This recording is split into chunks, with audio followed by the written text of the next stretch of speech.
को जेल भेजकर उसे मरवाना होगा। नाम क्या है उसका? दुर्गा।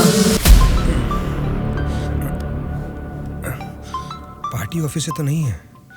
हेलो, क्या बात है सुपर राजू, आधी रात को मीटिंग क्यों बुलाया है?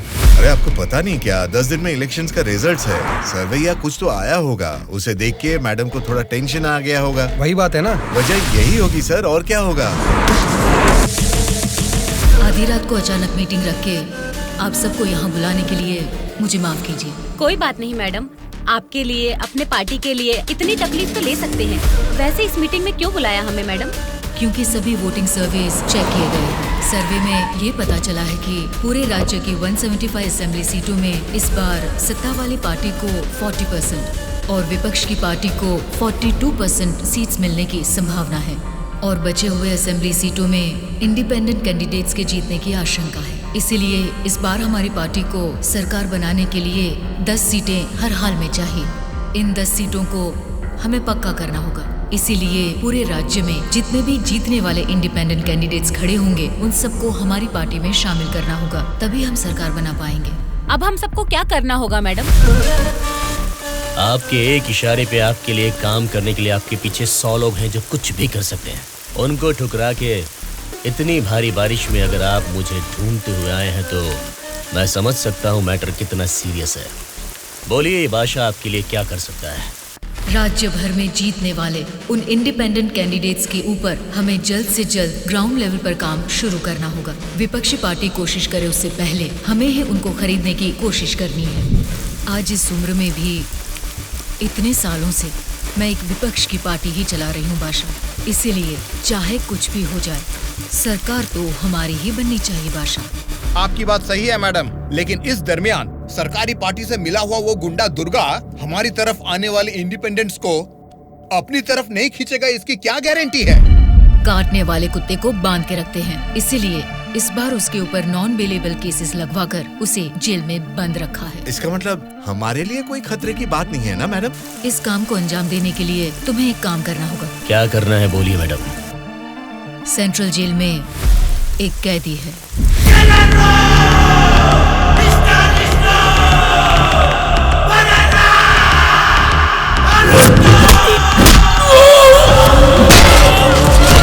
आठ 10 आदमियों को जेल भेजकर उसे मरवाना होगा। नाम क्या है उसका? दुर्गा।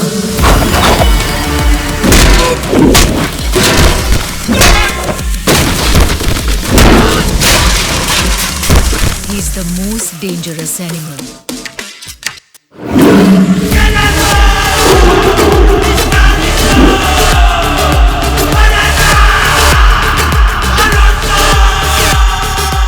भाई, हमारी लोगों को कोई मार रहा है।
आप उसे मुझ पे छोड़ दीजिए मैडम, मैं देख लूंगा।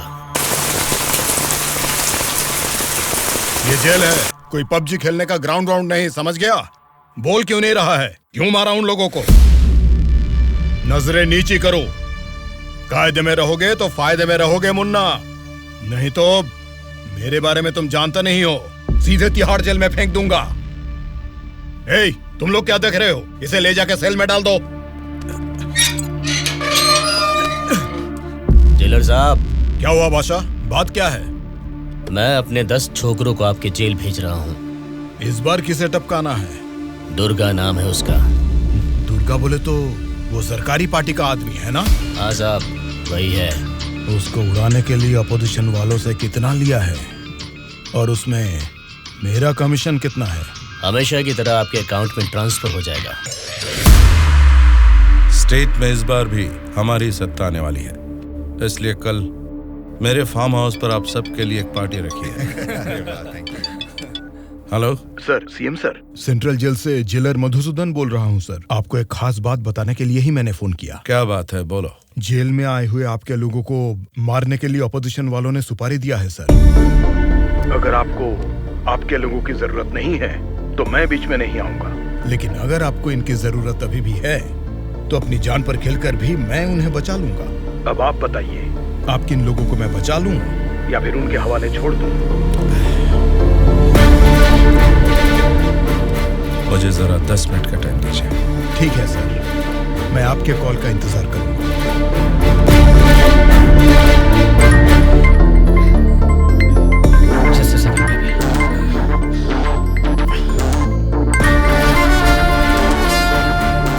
हेलो मामा, बोलिए। जेल में दुर्गा को उड़ाने के लिए ऑपोजिशन वाले प्लान कर रहे हैं। वो अभी भी हमारे लिए कोई काम का है क्या? अरे मामा, अब पूरा काम उसी के हाथ में है मामा। अगर हाथ पर हाथ धरे बैठे रहे तो वो पार्टी फिर से सत्ता में आ जाएगी, तो फिर वो हमारे किस काम का रहेगा? इस बार जैसा आप सोच रहे हैं, सत्ता हमारे हाथ में नहीं है मामा। 70% उन्हीं के फेवर में है। ये बात तुझे कैसे पता? इलेक्शन सर्वे रिपोर्ट्स में वो हमसे ज्यादा स्ट्रॉन्ग है मामा। अगर वोट्स काउंटिंग में भी वो हमसे आगे निकले तो हमें कुछ और एमएलए की जरूरत पड़ेगी मामा। अब उनको धमका के, डरा के हमारी पार्टी में लाने के लिए हमारे लिए दुर्गा ही लास्ट ऑप्शन है मामा। And he is the most powerful weapon we have today. और हमारे धंधे में तो गधे को भी बाप बनाना पड़ता है। और हमें अगर गवर्नमेंट फॉर्म करना है तो किसी भी हाल में हमें दुर्गा चाहिए मामा। इलेक्शन रिजल्ट जब तक डिक्लेयर नहीं होते, जेल में मेरे आदमी का बाल भी बांका नहीं होना चाहिए। वो सब आप मुझ पर छोड़ दीजिए, मैं देख लूंगा। लेकिन आपके आदमियों को प्रोटेक्ट करना है तो बहुत बड़ा अमाउंट खर्च हो सकता है सर। वो मैं देख लूंगा।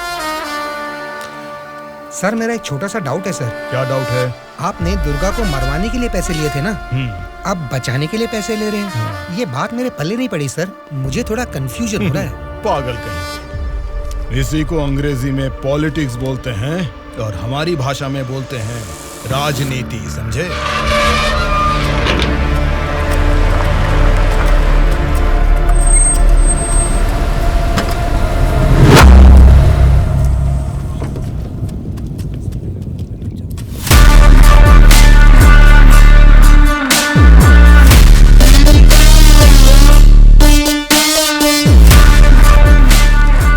फिर से जेल में आ गए ना, अब लगता है जेल में कोई बड़ा कांड होने वाला है।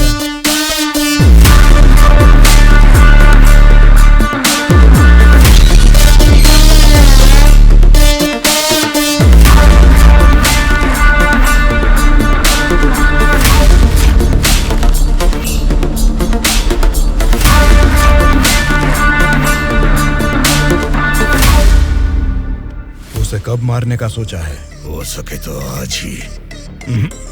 आज छोड़ देना, कल विजिटिंग आवर्स है, मुमकिन नहीं होगा। परसों मारने का प्लान बनाओ। ठीक है फिर। लेकिन एक बात अच्छी तरह से समझ लो, दुर्गा को मारने के लिए मैं तुम लोगों को आधे घंटे का टाइम दे सकता हूँ। आधे घंटे में ही काम निपटाना होगा, और अगर नहीं मार सके तो उसे दोबारा मारने का मौका नहीं मिलेगा। जाओ।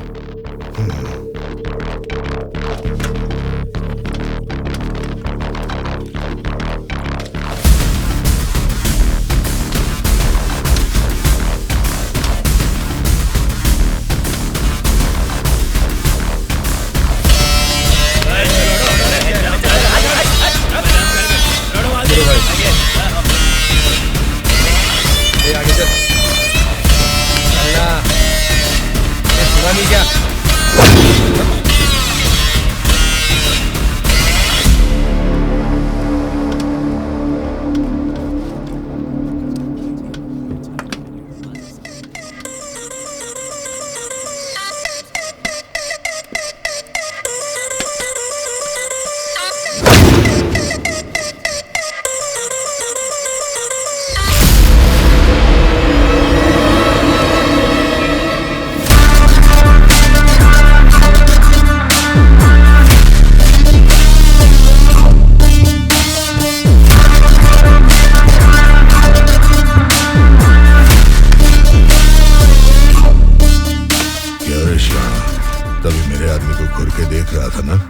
अब मुझे भी देख ले एक बार।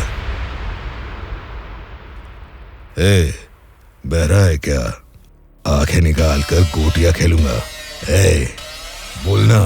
तेरे से बात करे ला रे, समझ में नहीं आता भाई क्या बोल रहा है। ए, देखना, एक बार देख मुझे।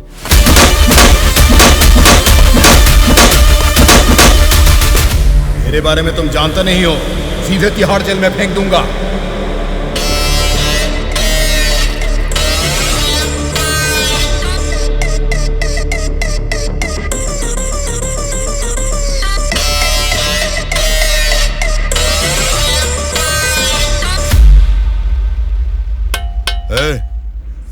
तुझसे मिलने कोई आया है, मिल ले।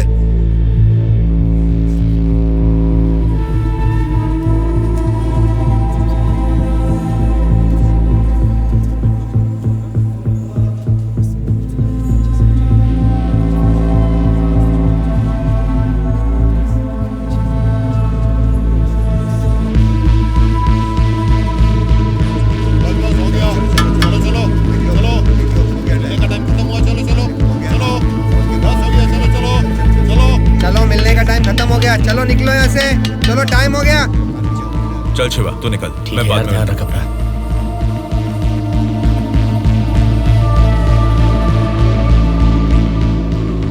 शिवा, भावना कैसी है? देखा, अभी याद आई ना तुझे उसकी? मुझे लगा तो भूल गया था।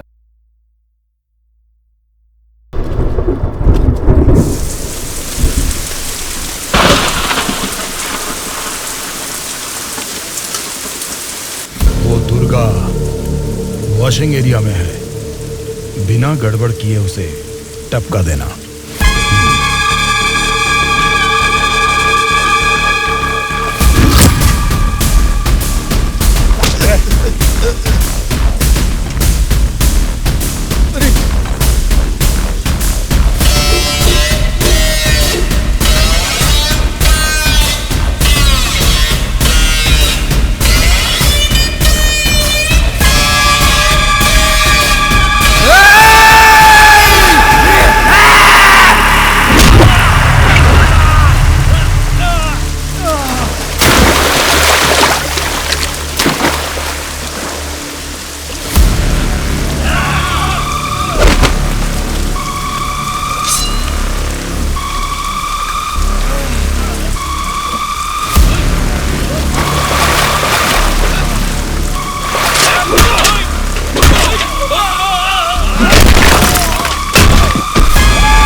इनको इनके सेल में डाल दो।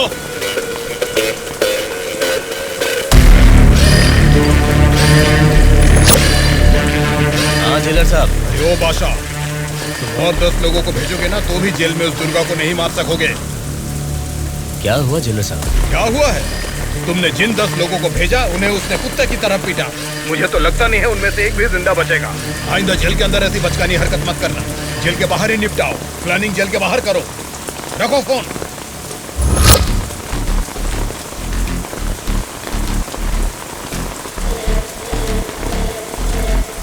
आपने जो यकीन मेरे ऊपर किया था,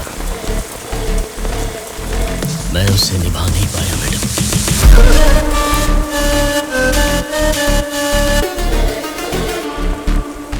आप ये गन लीजिए मैडम। इस गन से मुझे अभी इसी वक्त यहीं पे मार दीजिए, नहीं तो मुझे एक और मौका दीजिए। मैं खुद जेल में जाकर उस दुर्गा को मारूंगा।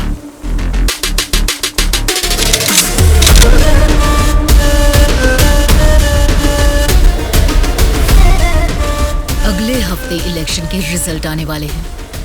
अगर रिजल्ट मेरी फेवर में नहीं आए तब बताऊंगी कि तुम्हें किसको मारना है।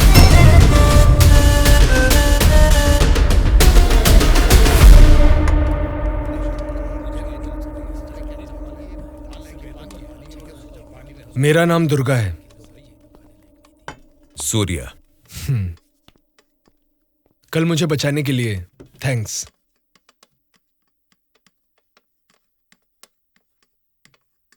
तुम्हारे बारे में सुना था, तुम किसी मर्डर केस में जेल आए हो।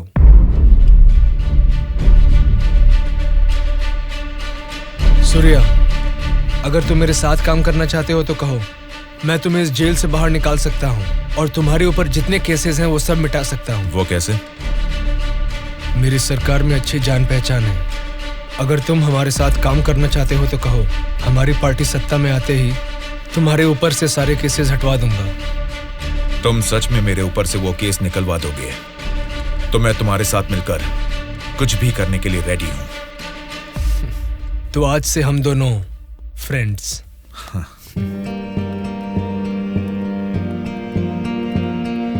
अच्छा, उस दिन वो लोग तुम्हें मारना क्यों चाह रहे थे? ऑपोजिशन वाले तो मुझे कई दिनों से मारने की कोशिश कर रहे थे, क्योंकि उन्हें इस बार जेल में मौका मिल गया, इसीलिए वो मुझे मारने आ गए।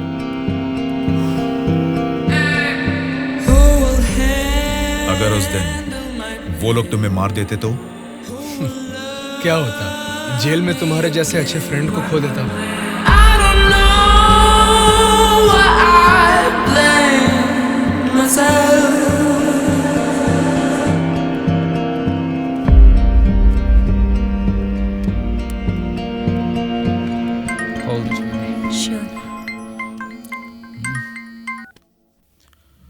हेलो, मैं दुर्गा बोल रहा हूँ। बोलो दुर्गा। यहाँ जेल में मैं एक आदमी से मिला।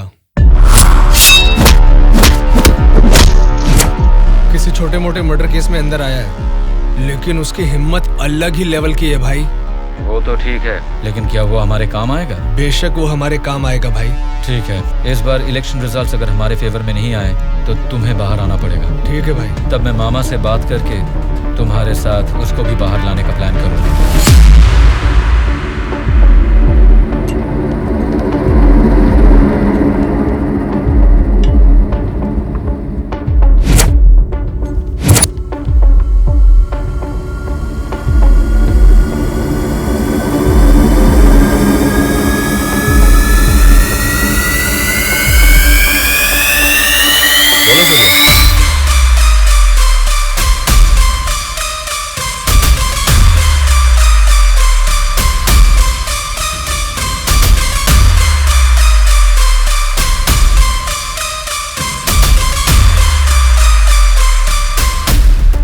देखो सूर्या, ये सोसाइटी नहीं बदलेगी, ना ही जनता। ये 100 साल के इतिहास में तुम्हें कभी लगा है कि वोट डालने का तरीका बदला है? हमें क्या लेना है सूर्या, मेरी बात सुन, ये सब अभी से छोड़ दे। देखो शिवा, जैसा तू बोल रहा है ये समाज नहीं बदला होगा, पब्लिक ने वोट देने का तरीका भी नहीं बदला होगा, लेकिन पब्लिक को पालने वाले नेता लोगों को हमें बदलना है यार। 40 दिन के इंतजार के बाद हुआ पर्दाफाश। जीते हुए उम्मीदवार जश्न मना रहे हैं तो हारे हुए उम्मीदवार उसकी वजह ढूंढने में जुट गए हैं। जनता के वोट ये बता रहे हैं कि उन्हें किसी से कोई बैर नहीं। दोनों मेजर पार्टियों को इलेक्शन में लगभग एक समान वोट मिले हैं।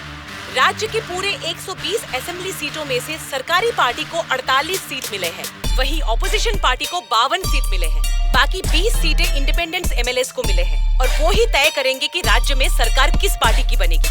अब उनमें से कितने लोग कौन सी पार्टी को समर्थन करेंगे, राज्य की सत्ता कौन सी पार्टी को जाएगी, ये सब जानने के लिए शक्ति परीक्षण होने तक सबको इंतजार करना ये होगा। क्या है सर, इस बार ऐसे कैसे हो गया? अब हम क्या करेंगे सर? इस बार भी गवर्नमेंट हमारी ही बनेगी।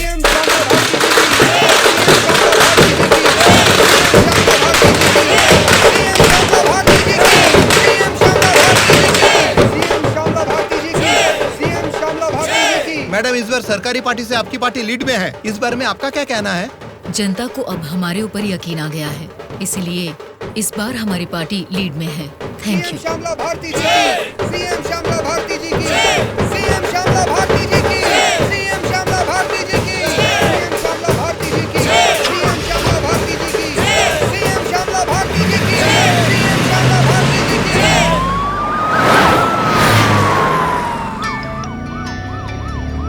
मैडम, सीएम राम मोहन राव जी का फोन आया है। बोलिए एक्स सीएम राम मोहन राव जी, कैसे लगे आपको इस बार के इलेक्शन के नतीजे? इस बार 4 सीट आपको ज्यादा मिली है, ऐसा सोचकर ये मत समझिए कि जीत आपकी हुई है। मिस श्यामला भारती जी, आपको सरकार बनाने के लिए आपकी पार्टी का और 10 एमएलएस की जरूरत है। अगर 10 एमएलएस को खरीद लिया तो भी 10 दिन के अंदर शक्ति परीक्षण के लिए उनका वहाँ होना बहुत जरूरी है। तो जाहिर है कि आपकी पार्टी को मेरी पार्टी से भले 4 सीटें ज्यादा आई है या मेरी पार्टी को 4 सीटें कम आई है, तो भी आखिर में असेंबली में आपकी जगह हमेशा की तरह विपक्ष में ही रहेगी। ये बात मत भूलिएगा मिस श्यामला भारती जी। ठीक है राम मोहन राव जी, इस बार संसद में हम विपक्ष में रहेंगे या आप विपक्ष में रहेंगे, देखते हैं। Good luck.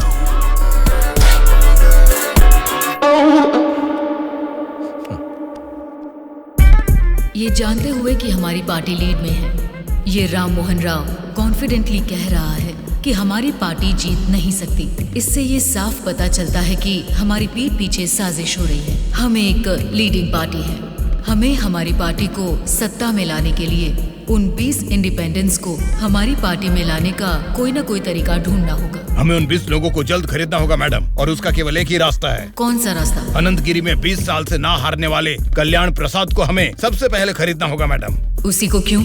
वही किंग मेकर है मैडम। जितने भी 20 इंडिपेंडेंट उम्मीदवार है वो सब उसी के हाथ में रहते हैं। तो फिर जल्द से जल्द बुलवाइए उसे।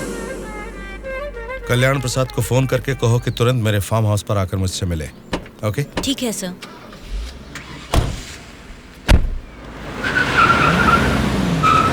लगता है सब लोग आ गए हैं, तेरी वजह से ही लेट है। हाँ रुको रुको। नमस्कार मैडम।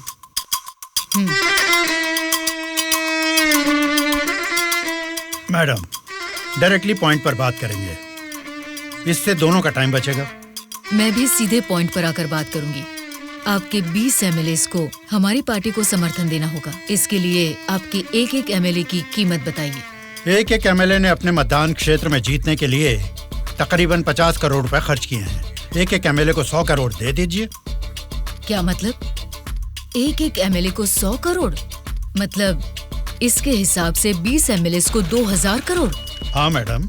इतना क्यों? मार्केट में आजकल रेट बहुत बढ़ गए मैडम। एक जमाने में खाना पकाने का तेल 100 रुपए लीटर मिलता था और अब 230 रुपए हो गया है। फिर भी लोग खरीद रहे हैं ना। वैसे जनता के बारे में हम कुछ सोच रहे हैं क्या? नहीं ना। इसीलिए जैसे चीजों के दाम बढ़ गए हैं, वोटर्स ने भी अपने रेट बढ़ा दिए हैं मैडम। एक टाइम पे 1000 रुपए में मिलने वाले वोट अब 5000 में मिलते हैं। यहाँ कोई भी कैंडिडेट को देख के वोट नहीं डालता मैडम, वो वोट डालता है कैश देखकर ही। मतलब आपके एमएलएस को हमारी पार्टी को समर्थन देना है तो आपको 2000 करोड़ देने होंगे, सही कहा? 2000 करोड़ नहीं मैडम। तो फिर? 2500 करोड़। मतलब 2500 करोड़ रुपए। यस। वो 500 करोड़ किसके लिए? वो मेरा कमीशन है मैडम। आपका कमीशन 500 करोड़ है? जी मैडम, मैं आपको कोई प्याज टमाटर थोड़ी ना बेच रहा हूँ। इस राज्य की सत्ता 5 साल के लिए दे रहा हूँ आपको। इसके बदले में एक छोटी सी 500 करोड़ की रकम कमीशन लेने में कोई गलती नहीं है madam.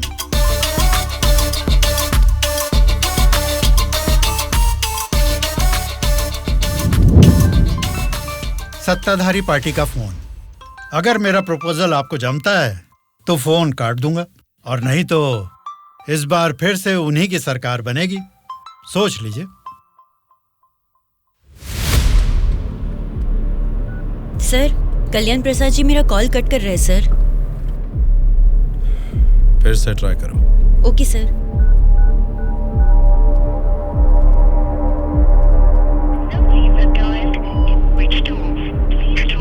Sir, phone switch off आ रहा है सर।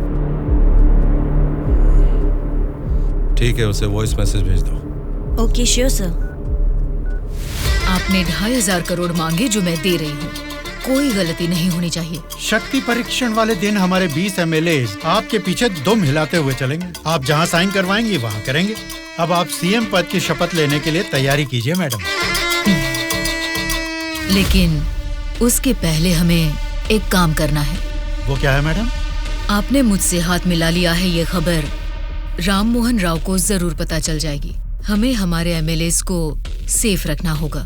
इसलिए उन सभी एमएलएस को राम मोहन राव से सेफ रखने के लिए मैंने बेंगलुरु में एक स्टार होटल पूरा बुक कर लिया है। शक्ति परीक्षण होने तक वो सारे उधर ही रहेंगे।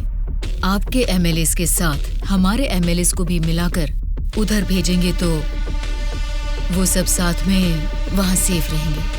आपकी बात सही है मैडम, पर उस राम मोहन राव के डर से सिटी से इतनी दूर बेंगलुरु में एमएलएस को रखने की जरूरत नहीं है मैडम। वो क्या है ना, शहर के बीचों बीच मेरे कंट्रोल में एक जगह है जिसके बारे में किसी को नहीं पता। ये 10 दिन हम अपने एमएलएस को वहीं छिपाएंगे तो टाइम भी सेव होगा और अपने लोग अपने ही साथ हैं, ये भरोसा भी रहेगा। लेकिन उतनी सेफ प्लेस इस सिटी में कहाँ है? सॉरी मैडम, शक्ति परीक्षण होने तक उस जगह के बारे में मैं आपको भी नहीं बताऊंगा। ठीक है, फिर आपके एमएलएस के साथ हमारे एमएलएस को भी आपकी बताई हुई जगह पर भेजूंगी।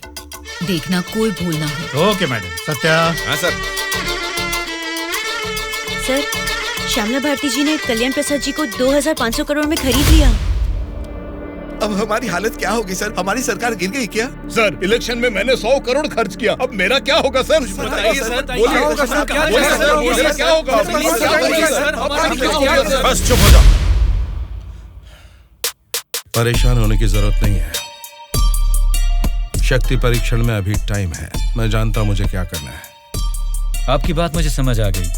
अभी मुझे क्या करना है बोलिए। अनऑफिशियली किसी भी हालत में दुर्गा मुझे जेल से बाहर चाहिए, चाहे जितने भी पैसे लग जाएं। तुरंत जेलर से बात करके काम को अंजाम दो। ठीक है मामा, पर एक रिक्वेस्ट है। बोलो क्या है? दुर्गा के साथ एक और आदमी को जेल से बाहर निकलवाना है मामा। कौन है वो? उसका नाम है सूर्या।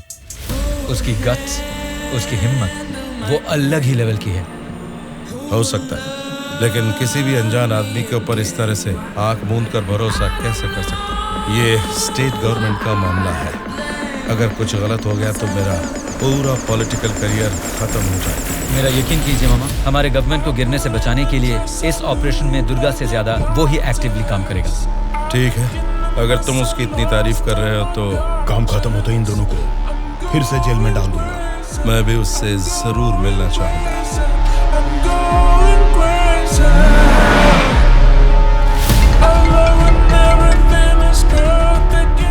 हेलो मैडम, मुझे आपको एक इन्फॉर्मेशन देनी है। हाँ बोलिए। जेल से दुर्गा भाग गया है, अपने एमएलए को संभालिए।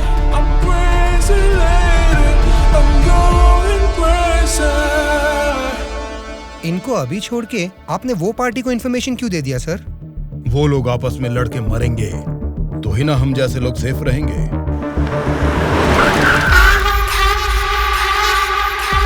आज रात यहीं पे रुकना। कल सवेरे 8 बजे मामा से मीटिंग हो सकती है। कॉल आते ही यहाँ से निकल जाना। मैडम, कल रात ही मैंने अपने सभी लोगों को सेफ जगह पर शिफ्ट किया है और यहाँ वो सारे लोग बहुत ही एंजॉय कर रहे हैं। वो ठीक है, पहले मेरी बात सुनिए। बोलिए मैडम। सरकारी पार्टी वाले जेल से उस दुर्गा को बाहर लेकर आए हैं, ये इन्फॉर्मेशन आई है। मैं नहीं जानती तुम क्या करोगे, लेकिन हमारे सभी एमएलए सेफ रहने चाहिए। मैडम, दुर्गा जैसे 10 लोग भी जेल से बाहर आ जाए ना, तो भी हमारे एमएलए कहाँ है पता लगाना मुश्किल है। फिर भी सामने वाली पार्टी प्लान कर रही है, तो इसका मतलब हमें संभल के रहना है। आप टेंशन मत लीजिए, शक्ति परीक्षण होने तक उनको ही नहीं, आपको भी आपके एमएलए कहाँ है पता नहीं चलेगा। ऐसा प्लान किया है। ठीक है, जो भी करो संभाल कर। इलेक्शन रिजल्ट के बारे में इस बार भी मेरा अंदाजा गलत निकला। लगता है सत्ता हाथ से जाने वाली है। तुम दोनों को क्या करना है ये तुम सोचो, चाहे जितने पैसे खर्च हो जाएं। लेकिन उस श्यामला ने जिन 20 इंडिपेंडेंट एमएलएस को खरीदा है, वो किसी भी तरह मुझे चाहिए। तुम लोगों का क्या प्लान है, बताओ क्या करोगे? उन सबको किडनैप करेंगे सर। किडनैप? हाँ सर। 20 एमएलएस को किडनैप करना तुम्हें स्कूल के बच्चों को किडनैप करने के जैसा लग रहा है क्या? 20 एमएलएस नहीं सर, ऑपोजिशन एमआईयू को मिलाकर पूरे 72 एमएलएस हैं सर। क्या 72 लोग? आपकी पार्टी से जीते हुए 48 एमएलएस के साथ पूरे 120 एमएलएस को आपके बेंगलुरु वाले फार्म हाउस में बिना बंदी बनाए इस बार आप सीएम नहीं बन सकते हैं सर। ऑपोजिशन एमएलएस तक तो ठीक है, लेकिन हमारे एमएलएस क्यों? वो तो हमारे ही लोग हैं ना। राजनीति में सब कुछ हो सकता है सर, सब कुछ जायज है। सत्ता का पलड़ा जिस तरफ है वो उस तरफ चले जाएंगे। यहां जीतने से ज्यादा सत्ता जरूरी है सर। अभी की सिचुएशन में अपने एमएलएस को हमें ही बचाना है सर, इसलिए हमें उनके साथ हमारे एमएलएस को भी बंदी बनाना ही होगा सर। तुम्हारा प्लान सुनने में तो ठीक ही लग रहा है, लेकिन ऑपोजिशन एमएलएस को किडनैप कैसे करोगे? यह मुमकिन है क्या? सत्ता की जंग हर कोई जीतना चाहता है, पर जीत सिर्फ एक की ही होती है और उसी को वीर कहते हैं। मैंने आपको जिसके बारे में बताया था, ये वही है सर। तो जरा बताओ कि शुभ काम का मुहूर्त कब है? इस शुक्रवार को ही आपके सभी एमएलएस को बस में बिठा के दुर्गा को सौंप दीजिए। दुर्गा उनको बेंगलुरु हाईवे के एक ढाबे पर लेकर आएगा। इसी बीच ऑपोजिशन के सभी एमएलएस को किडनैप करके लाने का जिम्मा मेरा होगा। गुड। तुम्हारे प्लान के साथ तुम्हारा कॉन्फिडेंस भी मुझे अच्छा लगा।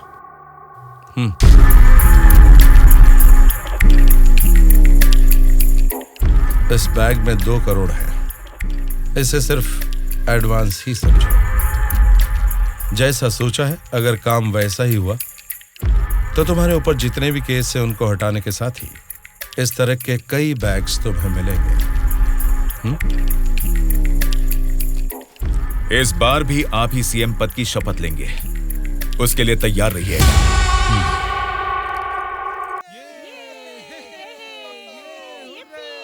कल्याण प्रसाद के फोन का लास्ट कॉल लोकेशन कल रात 11 बजे का गुलजार हाउस में दिखा रहा था।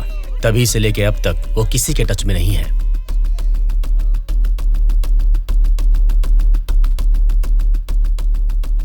तो फिर वो पक्का गुलजार हाउस में ही है।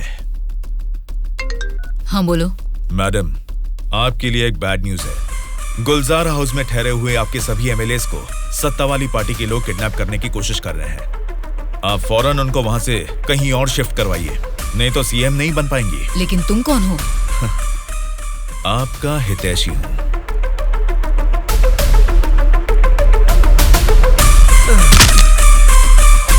चलिए बैठिए आप लोग अंदर।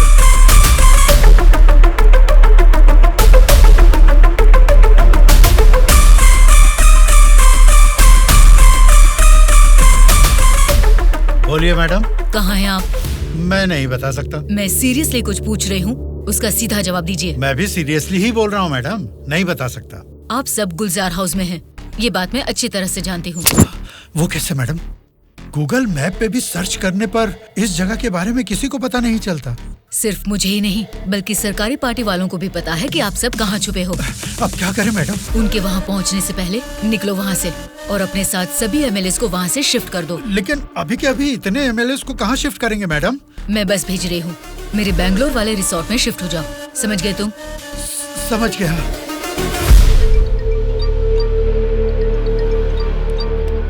जी मैडम। बादशाह, तुम्हें मेरा एक काम करना होगा। बोलिए मैडम।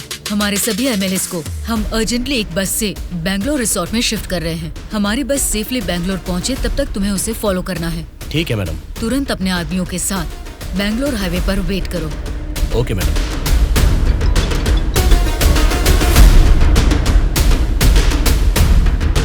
हेलो मैडम, मैं ट्रैवल एजेंसी का बस ड्राइवर बोल रहा हूँ मैडम। कहाँ पहुँचे तुम? मैं बिल्कुल सही लोकेशन में पहुँच गया हूँ मैडम। ठीक है, हमारे लोग वहाँ आएंगे, वेट करो। ठीक है मैडम।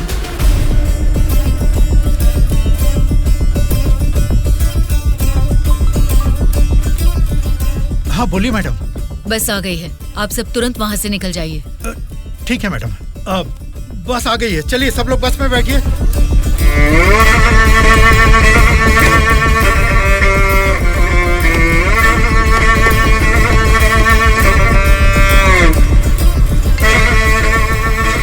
मैडम सब लोग बस पे चढ़ गए मैडम। अभी निकल सकते हैं क्या मैडम? Okay madam. बोलो सूर्या। दुर्गा, हमारा प्लान सक्सेस हुआ। अब सभी एमएलएस मेरे कब्जे में हैं। तुम हाईवे के ढाबे पे वेट करो, मैं भी पहुंचता हूँ। ओके। क्या रे, कुछ पता? बोली मैडम। बस निकल गई है और थोड़ी ही देर में बैंगलोर हाईवे एंटर करेगी। अगर कोई भी हमारी बस को फॉलो करता हुआ दिखे तो उसे वहीं मार देना।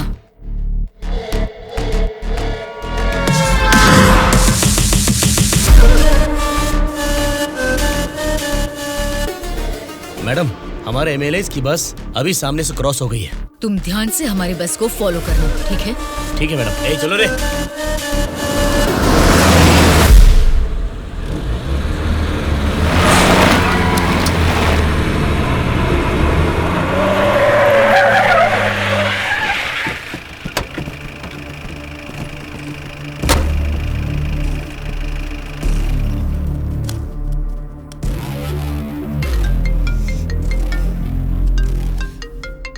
बोलो बादशाह। हाँ मैडम, अभी हमारी बस हाईवे के बाजू में एक ढाबा के पास रुकी हुई है।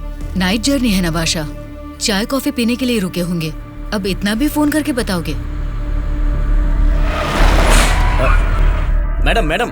अब क्या हुआ बादशाह? हमारे बस के पीछे ही एक और बस आके रुकी है। और एक बस? हाँ मैडम, देखने में तो सरकारी पार्टी की एमएलए की बस लग रही है। क्या सरकारी पार्टी के एमएलए की बस? हाँ मैडम, पक्का उन्हीं लोगों की बस है मैडम। सच में? लेकिन उनकी बस वहाँ क्यों आई है? पता नहीं चल रहा मैडम। जैसे हम अपने एमएलएज को बैंगलोर भेज रहे हैं, वैसे ही वो अपने एमएलएज को शायद किसी सेफ जगह पर भेज रहे होंगे। हो सकता है, फिर भी दोनों बस एक ही जगह पर एक ही समय पर ये कैसे हो सकता है? तुम एक काम करो बादशाह, हमारे एमएलएज की बस वहाँ से सुरक्षित निकल जाए, तब तक उनकी बस पर तुम कड़ी नजर रखना। ठीक है मैडम।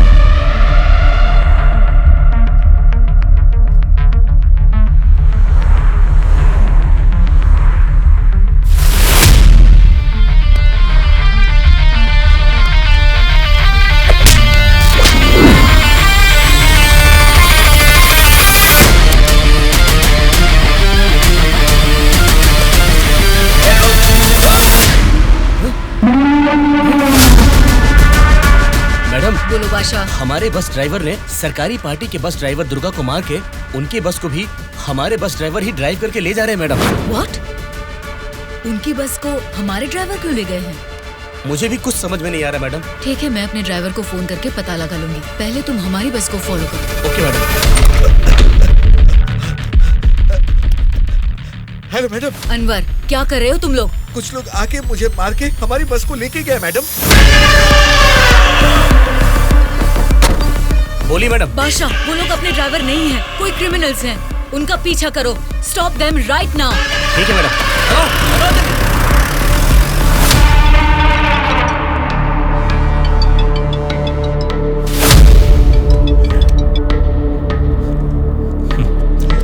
बोलिए श्यामला जी, इस वक्त कैसे याद किया?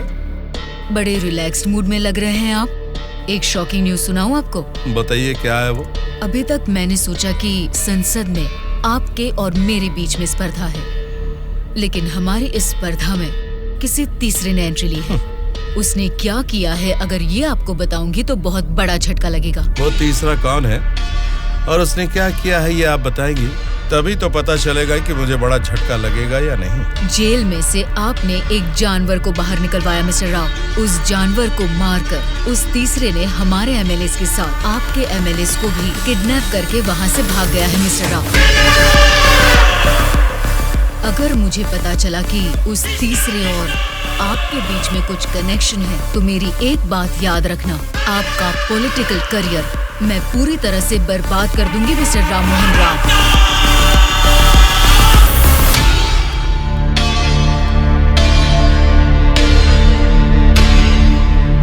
क्या हुआ मामा? उस दुर्गा को कॉल कर।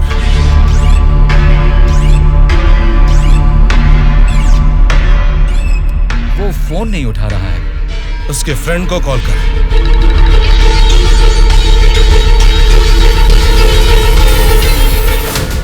मेरे पॉलिटिकल करियर में ये फर्स्ट टाइम है जब मैंने किसी पर यकीन करके धोखा खाया।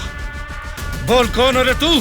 बोला था ना, ये सत्ता की जंग हर कोई जीतना चाहता है, लेकिन किसी एक को ही जीत मिलती है, उसी को वीर कहते हैं।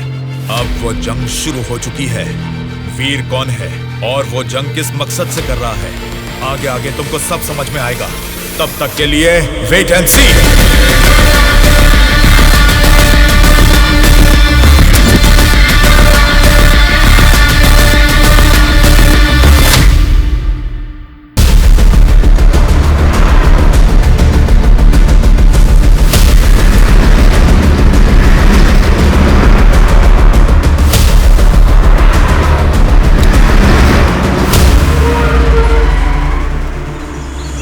कौन सी जगह है? बेंगलुरु रिसोर्ट बोले थे, गलती से किसी और रूट में तो नहीं आ गए? घना जंगल लग रहा है ये तो।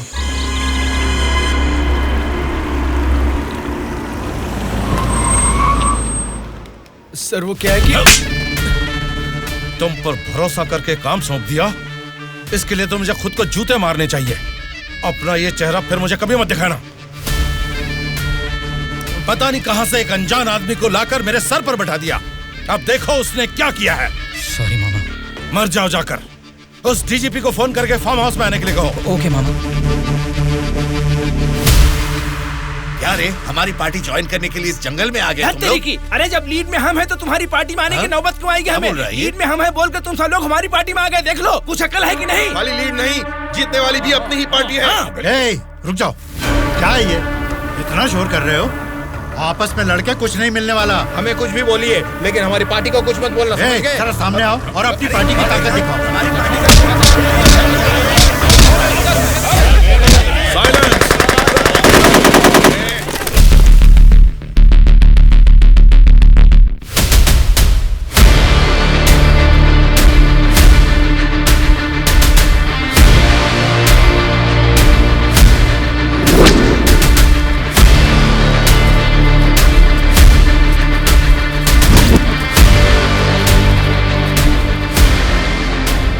क्या सोच रहे हो?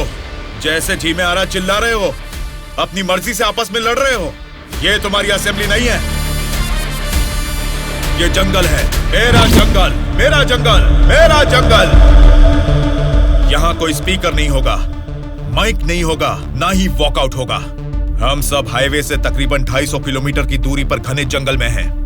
बेटा, तुम लोग नेक्सलाइस्ट हो, माओइस्ट हो, टेररिस्ट हो? कौन हो बेटा तुम लोग? वो सब कहां से पैदा हुए हैं? तुम जैसे लोगों की गलती से ही वो लोग पैदा हुए हैं। बेटा, तेरी बात मैं मानता हूँ, लेकिन मैं शुगर पेशेंट हूँ। टाइम पर खा के अगर मैंने दवा नहीं लिया तो मेरी बॉडी कांपने लग जाती है बेटा। तुम हेल्थ मिनिस्टर हो ना? हाँ बेटा।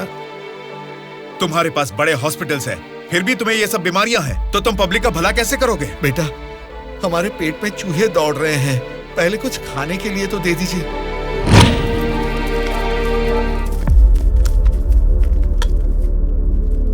ये क्या खाना है? ये तो जेल के खाने से भी बदतर है। क्यों रे?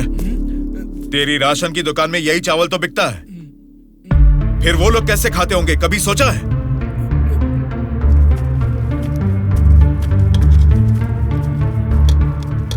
बस बेटा बस, चावल खाने में कमी ही करनी चाहिए, ज्यादा नहीं खाना चाहिए। अच्छा, तो फिर इतनी जायदाद कैसे बना ली? उसमें भी तो कमी कर सकते थे, पर उसमें तो करोगे नहीं।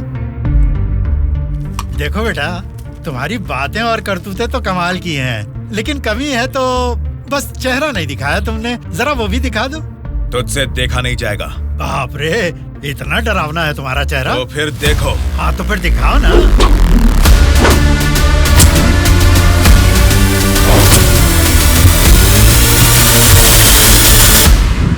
हमारी जिंदगी को लक्ष्य देता है ये महाविद्यालय, हमारे भविष्य को भी रचता है ये विद्यालय। स्वामी विवेकानंद ने कहा था कि देश का भविष्य युवा पीढ़ी के हाथों में है, लेकिन युवा होने के नाते हम क्या कर रहे हैं? देश के भविष्य से मुझे क्या करना है, ऐसा बोलकर हम खुद ही को स्वार्थी बनाते जा रहे हैं। मतलब हमारा पढ़ाई करना, नौकरी करना स्वार्थ है क्या? प्रॉब्लम पढ़ाई के बारे में या जॉब के बारे में नहीं है बेटा, तो फिर देश के भविष्य के बारे में ना सोचना ही प्रॉब्लम है। इसीलिए तो हर 5 साल में हम वोटिंग करके नेता लोगों को चुनते हैं, ये सब काम तो उनका है। वही तो हम लोगों की गलती है, वोट देते हैं और भूल जाते हैं। एक स्टूडेंट की हैसियत से फैसला करना आपके हाथ में नहीं है, लेकिन बेहतर समाज का निर्माण करने का सामर्थ्य आप में है। उन लोगों को खड़ा करके पूछने का हक भी आपको है। जब आप लोग ऐसा करेंगे तब स्वामी विवेकानंद की बात सच होगी कि देश का भविष्य युवाओं के हाथों में है। जाल खरीदने के लिए पैसे देंगे, नाव खरीदने के लिए लोन देंगे। तुमसे यही वादा इलेक्शन से पहले किया गया था ना, लेकिन अब सत्ता में आकर 4 साल होने के बाद भी एक भी वादा पूरा नहीं किया। इसको आप कब तक सहेंगे और कितने दिन भुगतेंगे? इन एमएलएस को जीतने दीजिए और सवाल कीजिए।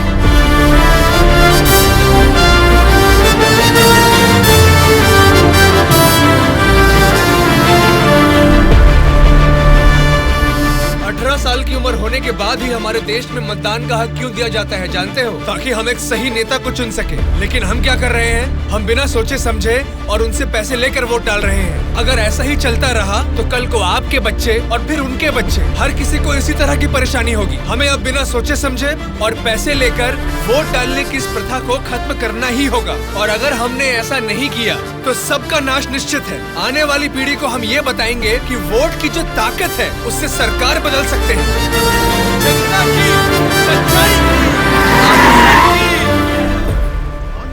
स्टूडेंट सर, आजकल जनता के सामने समाज के बदलाव की बातें करते रहते हैं सर। आजकल ये फैशन हो गया है सर। ठीक है ठीक है। हाँ?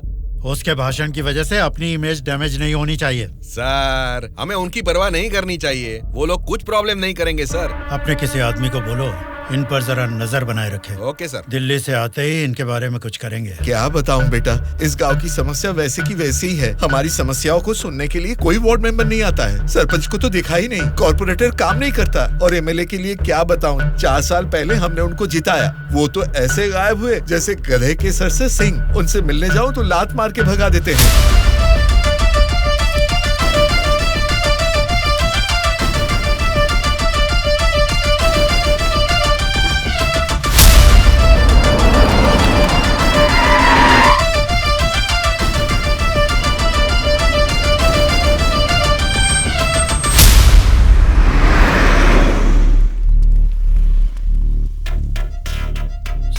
हाँ सर। हम बगल वाली स्टेट में गए थे ना? हाँ सर। तो ये यूएस गए थे, ऐसा फ्लेक्सी क्यों लगा है? हाँ सर। चलो लगे रहने दो सर। फोटो अच्छी है। लगाया किसने इसको? और कौन सर, वो स्टूडेंट्स ही हैं।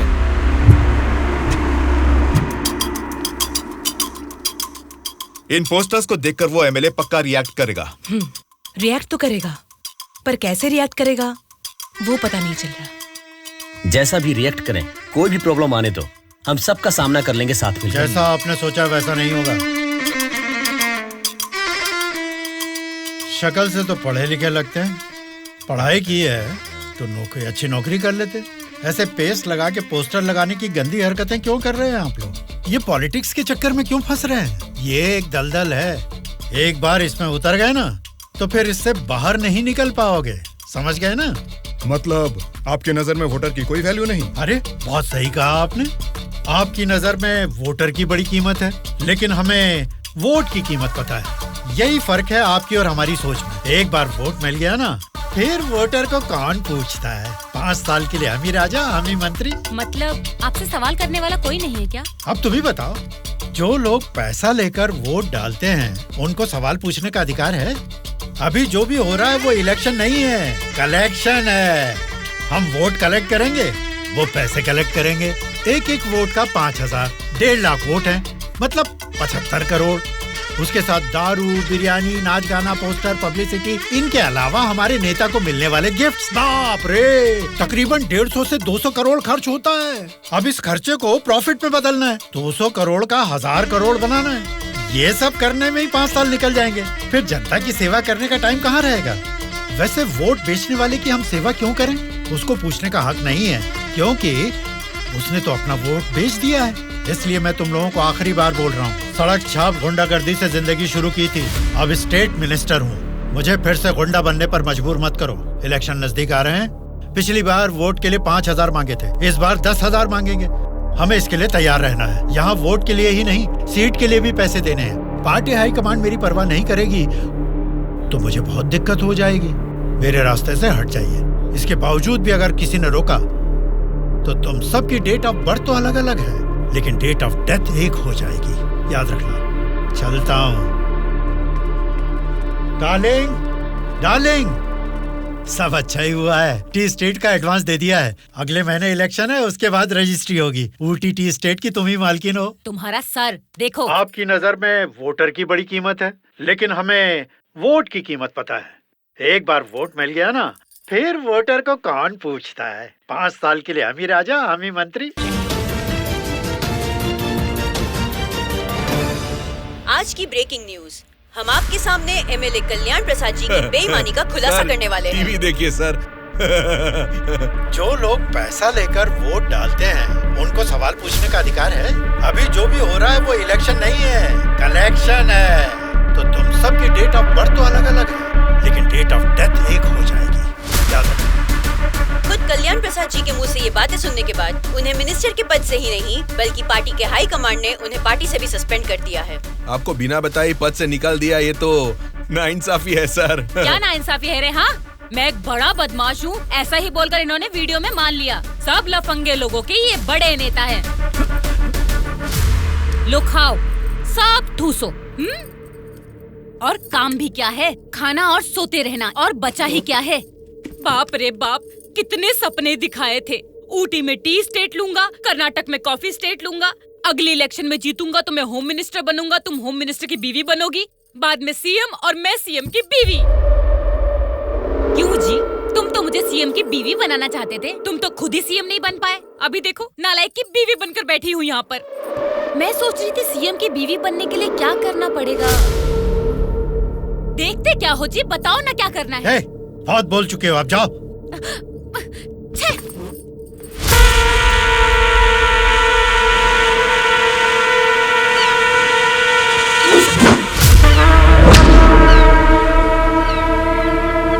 क्या कर रहा है? निकाल उसे। माफ कीजिए सर, अपने लोग हैं, मछली पकड़ना सीख रहे हैं, गलती से आपके ऊपर गिर गया। आप जाइए सर।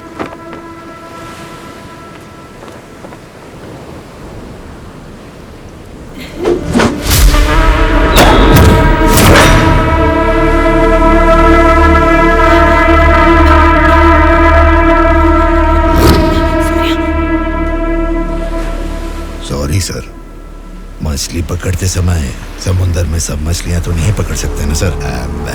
हमारे हाथ में आई हुई मछली पकड़ेंगे, गलत मत समझिए। अब जाइए।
किसने तुम सबको भेजा है? बता, जल्दी बता।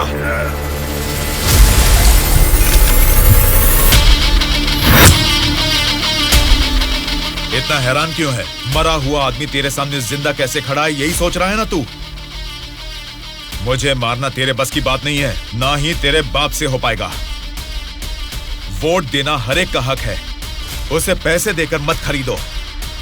एमएलए एक रिप्रेजेंटेटिव होता है जो लोगों की समस्याओं को सरकार के पास लेकर जाता है, बल्कि ये नहीं कि वो उस क्षेत्र का राजा बनकर बैठे। जस्ट एक कर्मचारी है। तुम सब कुछ भूल गए हो, इसलिए याद दिलाने के लिए पोस्टर्स लगाए, लेकिन तुम तो समझ ही नहीं पाए। अब तक तो तुम्हें ही बदलने के बारे में सोचा था, इस चुनाव क्षेत्र के एमएलए को बदलने के बारे में नहीं। लेकिन अब बदलूंगा। अगले इलेक्शन में चुनाव के लिए रेडी हो जाओ। अब की बार कलेक्शन नहीं, इलेक्शन होगा।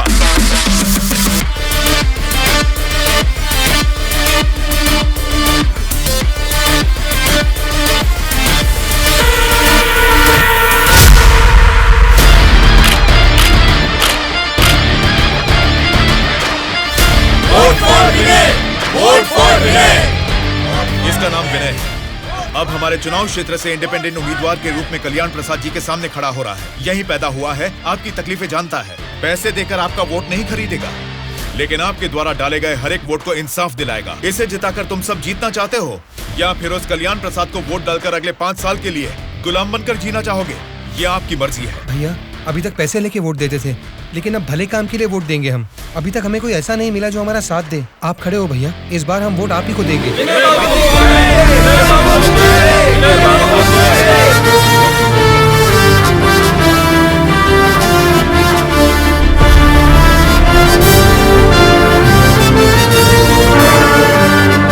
ऐसा क्या? यहाँ आप लोग बैठकर ताश खेल रहे हैं और वहाँ आपके सामने दूसरा लीडर खड़ा हो रहा है। देखो, पैसे लेकर वोट डालने वाली जनता के रहते हैं, इनकी परवाह नहीं करनी है। आपका बोया हुआ पेड़ आपको ही छांव देगा। आपका डाला हुआ वोट भविष्य का फैसला करेगा। अब किसे वोट देना है, ये आप ही तय कीजिए।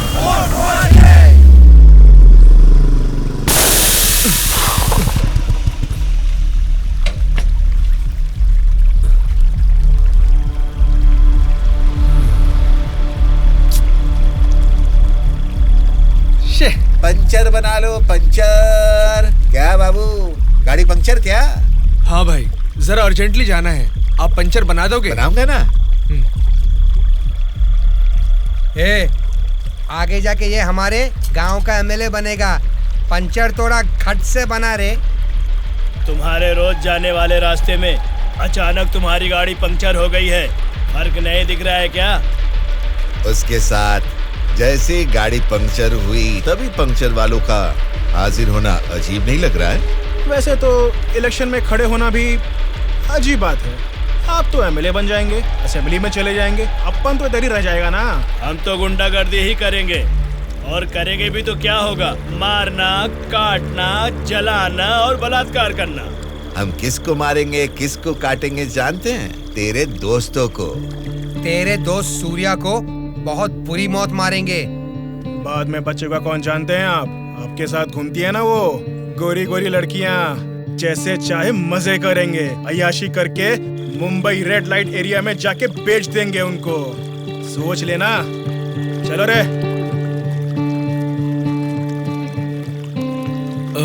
आप सबको कुछ बताना चाहता हूँ, लेकिन आप लोग गुस्सा मत होना। तो फिर तुम वो बात ही क्यों कर रहे हो जिससे गुस्सा है? अरे वो बात नहीं है। अरे तो अब बता भी दो ना।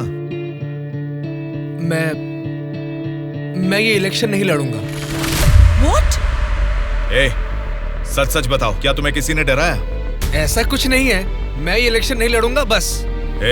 तेरी आंखों में मुझे डर दिख रहा है। क्या बात है, बोल। हाँ यार, मैं डर रहा हूँ, तो अब क्या करूँ? अगर जान का डर था तो इस इलेक्शन में खड़ा होने के लिए तैयार क्यों हुआ? कल ही नॉमिनेशन की लास्ट डेट है। कल 3 बजे एमआरओ ऑफिस के पास हम सब तेरा वेट करेंगे। तू कल आ रहा है और नॉमिनेशन भी डालेगा। उल्टा सीधा बोलेगा तो इन सब के बारे में तो नहीं जानता, लेकिन मैं तुझे मारकर समुंदर में फेंक दूंगा। याद रखना, कल शाम को 3 बजे एमआरओ ऑफिस। चलो रे। कल हम तेरे लिए वेट करेंगे।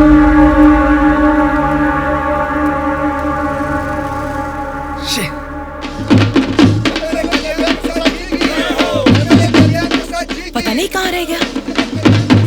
अपने आप को समझता क्या है वो? Phone is not reachable, message भी नहीं जा रहा।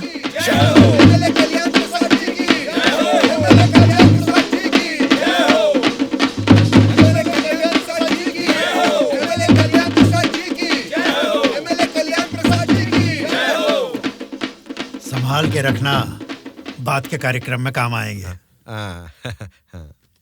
नमस्कार वोटर महाराज, आपके अनमोल वोट आप मुझे ही देंगे। देंगे ना? आप ही देंगे। अच्छा मुहूर्त निकलने से पहले नॉमिनेशन करके आता हूँ। नमस्ते।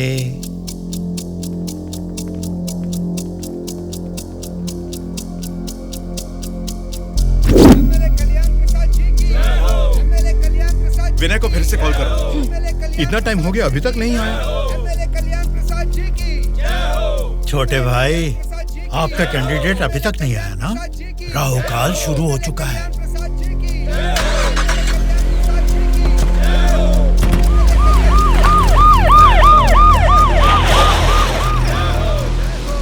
हम तुम्हें अरेस्ट करने आए हैं। हमें चलो बताते हैं।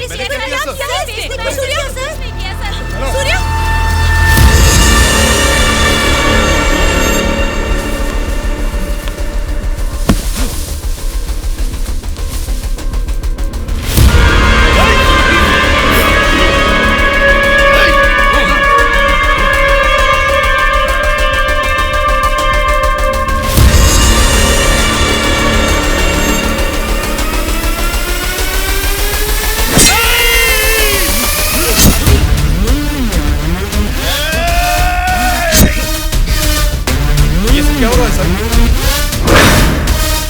फायर रख अपना।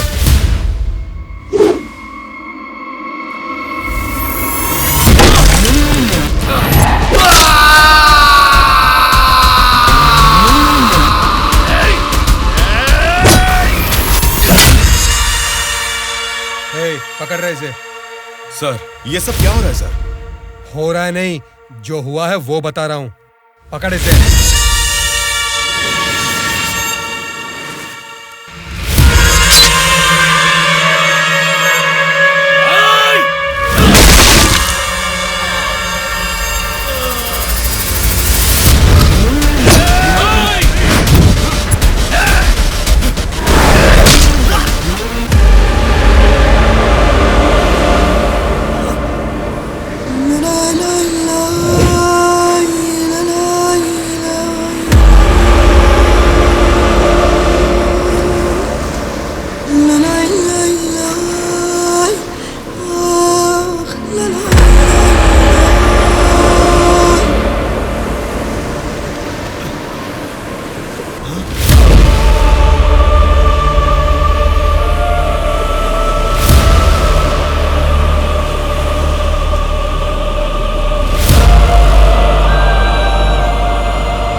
इंस्पेक्टर साहब, छोटे भाई से कुछ बात करनी है। Okay sir.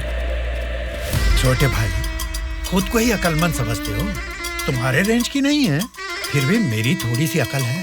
तुम्हारे इस्तेमाल किए हथियार को मैंने भी यूज किया, सोशल मीडिया। कल ही नॉमिनेशन की लास्ट डेट है। तू कल आ रहा है और नॉमिनेशन भी डालेगा। उल्टा सीधा बोलेगा तो, लेकिन मैं तुझे मारकर समुंदर में फेंक दूंगा। छोटे भाई, पॉलिटिक्स मतलब एक ऐसा समंदर जिस पे सफर के लिए शिप चाहिए या तो फिर बोट। तुमने खाली हाथ तैरना चाहा तो बीच समंदर में डूब जाओगे। तेरे जैसे नालायक को ही बोट और शिप की जरूरत पड़ती है। मुझे जरूरत नहीं है। मैं तुझे पीछा करके शिकार करके पकड़ूंगा, क्योंकि मैं एक शार्क हूँ, समझा? वो सही में शार्क निकला। पीछा किया, शिकार किया, और अब क्या करेगा? हे, चलो यहाँ से। हाँ, चलो चलो जल्दी चलो। निकलो। हाँ, चलो जल्दी चलो भाई, चलो। कुछ भी कहो यार, मौसम तो बहुत लाजवाब लग रहा है। पेट में बहुत गड़बड़ है, लगता है इधर ही बैठ के आ जाएगी। भाई, इस उम्र में भी तू टाइम पे हल्का हो जाता है, मतलब तेरा हेल्थ तो एकदम सुपर है मेरे भाई। अरे मेरा पेट गड़बड़ चल रहा है यार। मारे मर रहा हूँ, ऊपर से तुम लोग गोली चला रहे हो। तेरी गोली से हम लोग डरने वाले नहीं है, समझा? ठंडे ठंडे पानी से नहाना चाहिए, जाना है या नहीं। तू पागल हो गया क्या? कोई अपना लीज खुला छोड़ के नहाता क्या? मैं तो डर ही गया। मेरे लीज पे बुरी नजर डालता है। घर में बाप भाई है कि नहीं? अभी भी तेरा लीज जीतना ही है, एनाकोंडा नहीं बना पाया। तुम लोगों को लीच और एनाकोंडा में फर्क नहीं समझता है क्या? लीच हो या एनाकोंडा हो, बीन बजाने से भी कोई फर्क नहीं पड़ने वाला है। अरे इस जंगल में बीन ठीक से नहाने भी नहीं देता है, ठीक से हल्का भी नहीं होने दिया, गोलियां पे गोलियां चलाया जा रहा है। ये क्या हाल हो गया हमारा? एक नहीं, दो नहीं, पूरे 120 एमएलएस को प्री प्लान तरीके से किडनैप करके ले गया है। मेरी समझ में नहीं आ रहा क्या करूं। ये सब मैंने किया है। ये बात अगर जनता या मीडिया को पता लगी तो इतने साल की मेहनत से बना मेरा पॉलिटिकल करियर बर्बाद हो जाएगा। आप फिक्र मत कीजिए सर, ये हम पर छोड़ दीजिए। किडनैपर्स से सारे एमएलएस को कैसे सुरक्षित लाना है ये मुझ पर छोड़ दीजिए। किरण सर, ध्रुवा कहाँ है पता करो और तुरंत मेरे ऑफिस में आने के लिए कहो, तुरंत। Okay sir. मैं चलता हूँ सर।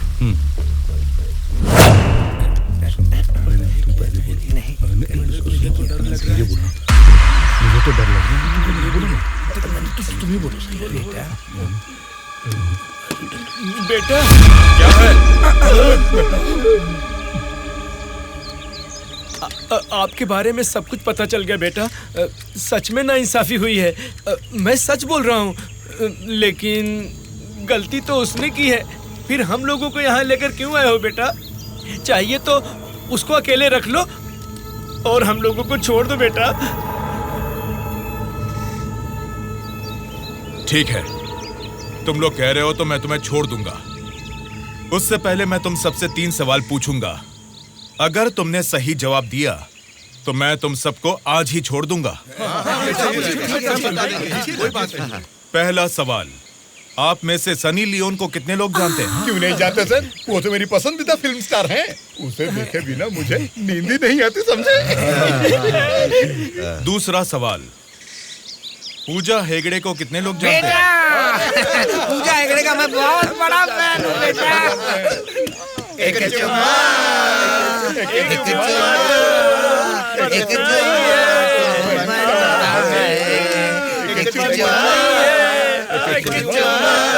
बेटा एक दूसरा गाना सुनाता हूँ, सुनो तुम।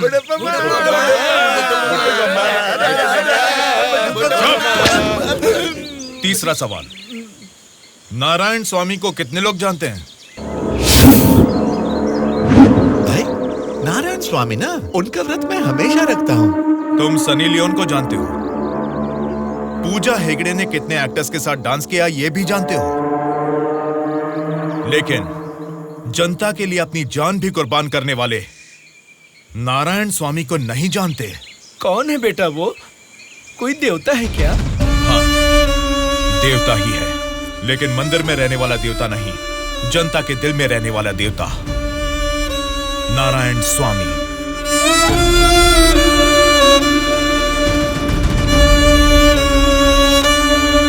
नमस्कार सर। नमस्ते माँ जी। नमस्ते नमस्ते।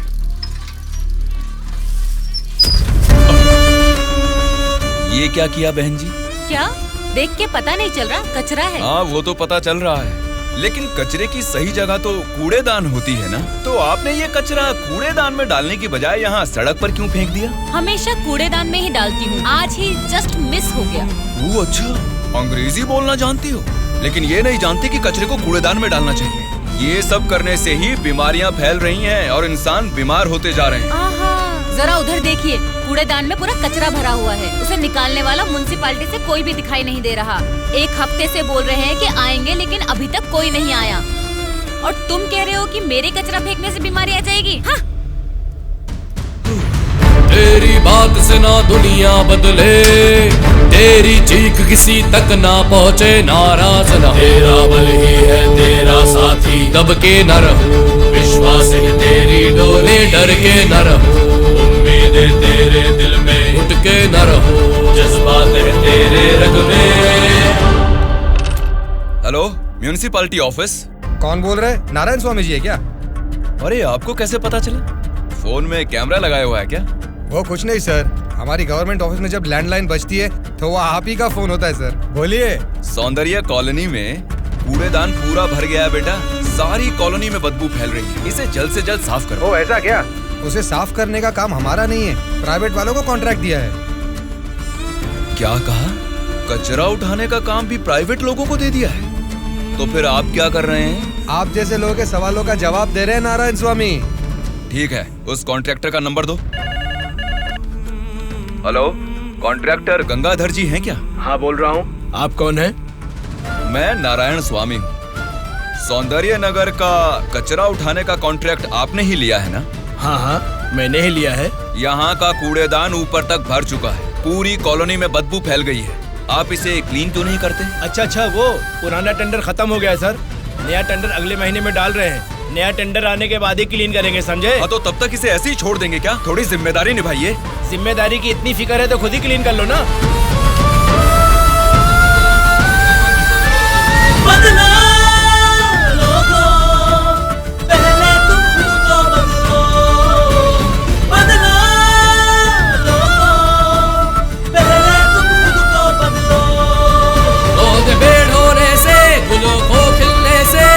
रोके दबना ऐसा धरती में कोई, सूर्य को उगने से, बरखा को गिरने से, रोके जन्मा ऐसा धरती में कोई। बदला लोगों, पहले तुम खुद को बदलो। अरे ये क्या कर रहे हो? मैंने अभी सफाई की है, तुम्हें पेशाब करने के लिए यही जगह मिली? वहाँ सामने ही पब्लिक बाथरूम है, वहाँ जाके करो। मैं हमेशा से यही पे सुसु करता हूँ। कल से यहाँ पर मत करना। सिर्फ कल ही नहीं करूँगा, परसों भी और आगे भी यही पे करता रहूँगा।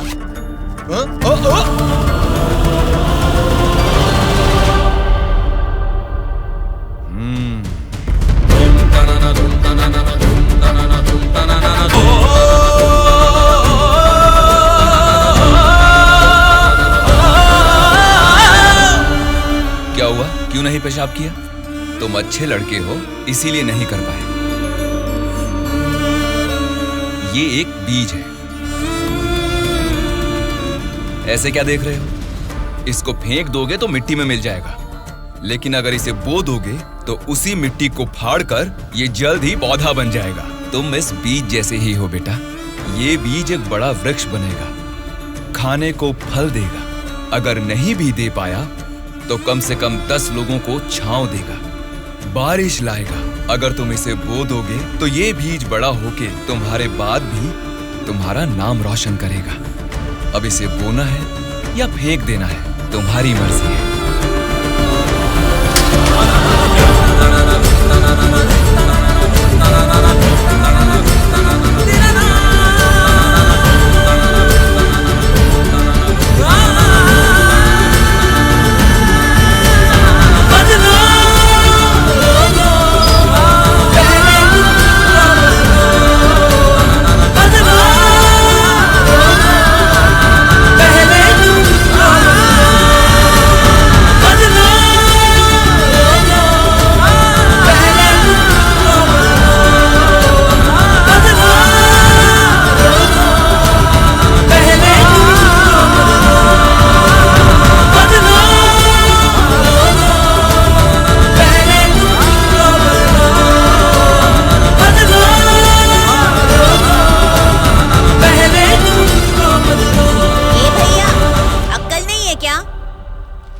यहाँ इतनी सफाई है, यहाँ सुसु क्यों कर रहा है? वहाँ पब्लिक टॉयलेट है, उधर जाके सुसु करना। अरे वहाँ जाके हल्का होने का 2 रुपए लेते रे, पीने का पानी 1 रुपए रे, और हल्का होने के लिए 2 रुपए कहाँ से लाऊं मैं?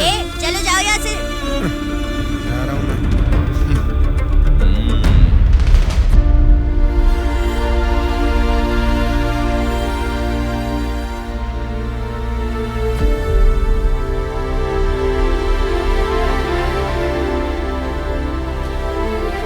बेटा, राष्ट्रीय झंडे को उल्टा नहीं लगाते, गलत बात। राष्ट्रीय झंडे को ऐसे लगाते हैं, ऊपर केसरी नीचे हरा। चलो झंडा फहराओ। क्या सोच रहे हो? तुम्हारा बोया हुआ बीज ही नहीं, मेरा बोया हुआ बीज भी बढ़ने लगा है, जल्द ही पेड़ बन जाएगा। चलो फहराओ।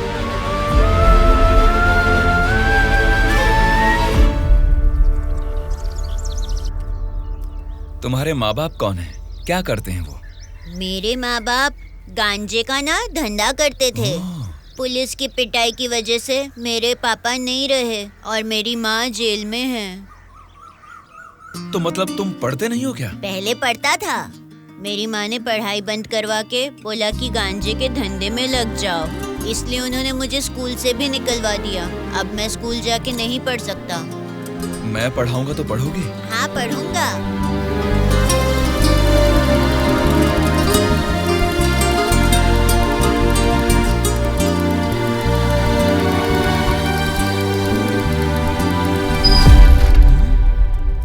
क्या कर रहे हो? स्कूल के बच्चों को दारू बेचना गलत बात है, वो भी इतने छोटे बच्चों को। 18 से कम उम्र वालों को दारू नहीं बेचनी। पता है ना तुम कानून का उल्लंघन कर रहे हो। कौन मैं? कानून की आंखों पर तो पट्टी बंदी है। पट्टी निकालो और अपने पीछे जेब में डाल दो। सिगरेट की दुकान स्कूल के बाजू में हो सकती है, मेरी वाइन शॉप नहीं हो सकती। मैंने कानूनन लाइसेंस लेके ये शॉप यहाँ खोली है। वैसे ही धंधा नहीं होने से हम परेशान हैं और तुम यहाँ आकर उपदेश देकर टाइम और धंधे की वाट लगा रहे हो। पढ़ाई करने वाले बच्चों को ही नहीं, पैसा मिलेगा तो दूध पीने वाले बच्चे को भी दारू बेचूंगा मैं, समझा तू? मेरा धंधा ही धर्म है। एक तो गलत काम कर रहे हो, ऊपर से चिल्ला रहे हो। हाँ चिल्लाऊंगा, क्या कर लेगा तू?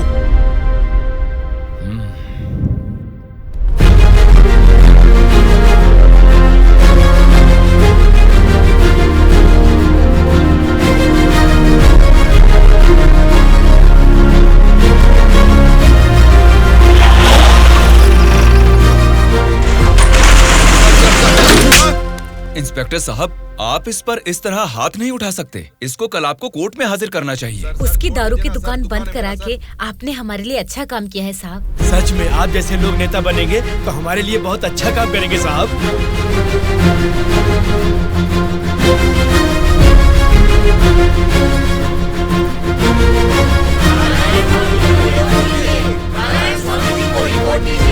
उस दिन जनता ने नारायण स्वामी को बहुत अच्छी मेजॉरिटी से जिताया था। जनता से इतना प्यार पाने के बाद उनके सुख दुख जानने के लिए वो हर एक चौखट पर गए। तभी उनको पता चला कि उनके क्षेत्र से गुजर रही गोदावरी नदी का पानी ना तो जनता को सिंचाई के लिए और ना ही पीने के लिए मिल रहा है। उन्होंने इस मामले को लेकर सरकार की नाकामियों के खिलाफ आवाज उठाई। उस चुनाव क्षेत्र की रेडियस कितनी है, वहाँ के भौगोलिक हालात क्या है, वहाँ के मौसम से कितनी बुआई करनी पड़ेगी जिससे किसानों को अच्छी पैदावार मिले, ऐसे बहुत सारे समस्याओं पर एक किताब ही लिखकर जनता के बीच में गए और उनसे बात की। सच कहूँ तो आज मैं नहीं जीता, बल्कि मुझे जिताकर आप सब ने लोकतंत्र को जिताया है। इस बदलाव से देश की राजनीति में एक नई शुरुआत होगी। मेरे हाथ में ये जो किताब देख रहे हैं, इसमें हमारे चुनाव क्षेत्र की कमियों, आप सभी की जरूरतों और उनको मैं कैसे पूरा कर सकता हूँ, इसमें मैंने ये सब लिखा है। आज से ये हमारे चुनाव क्षेत्र का संविधान है। मैं असेंबली में खड़े होकर आपकी इन सभी समस्याओं के लिए लड़ूंगा। मैं आने वाले 5 सालों में हमारे चुनाव क्षेत्र की गतिविधियां बदलने के लिए भरी असेंबली में पूरी सच्चाई के साथ लड़ूंगा और ये मेरा आप सबसे वादा है।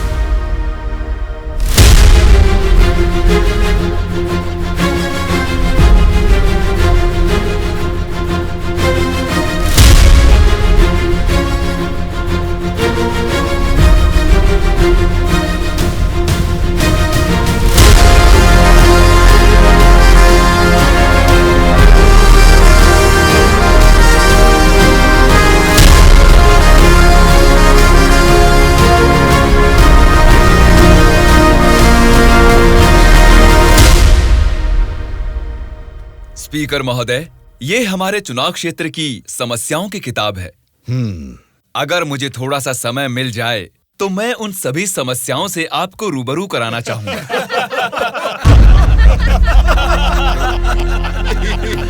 अरे आप लोग हंस क्यों रहे हैं? मैंने कोई कॉमेडी की है क्या? नहीं ना, हंसना बंद कीजिए। अध्यक्ष महोदय, नारायण स्वामी जी को देखकर ऐसा नहीं लगता कि असेंबली में आए हैं, किताब लेकर स्कूल में पढ़ने आए हैं ऐसा लगता है। अरे ये आप क्या कह रहे हैं? इसमें हमारे चुनाव क्षेत्र की समस्याएं लिखी हैं। स्पीकर महोदय ने साइलेंस बोला, फिर भी हंस रहे हैं। चुप हो जाइए। ये क्या स्पीकर महोदय, ये तो आपकी भी नहीं सुन रहे। The house is adjourned. Tomorrow at 8 a.m. चलो यार, चलो।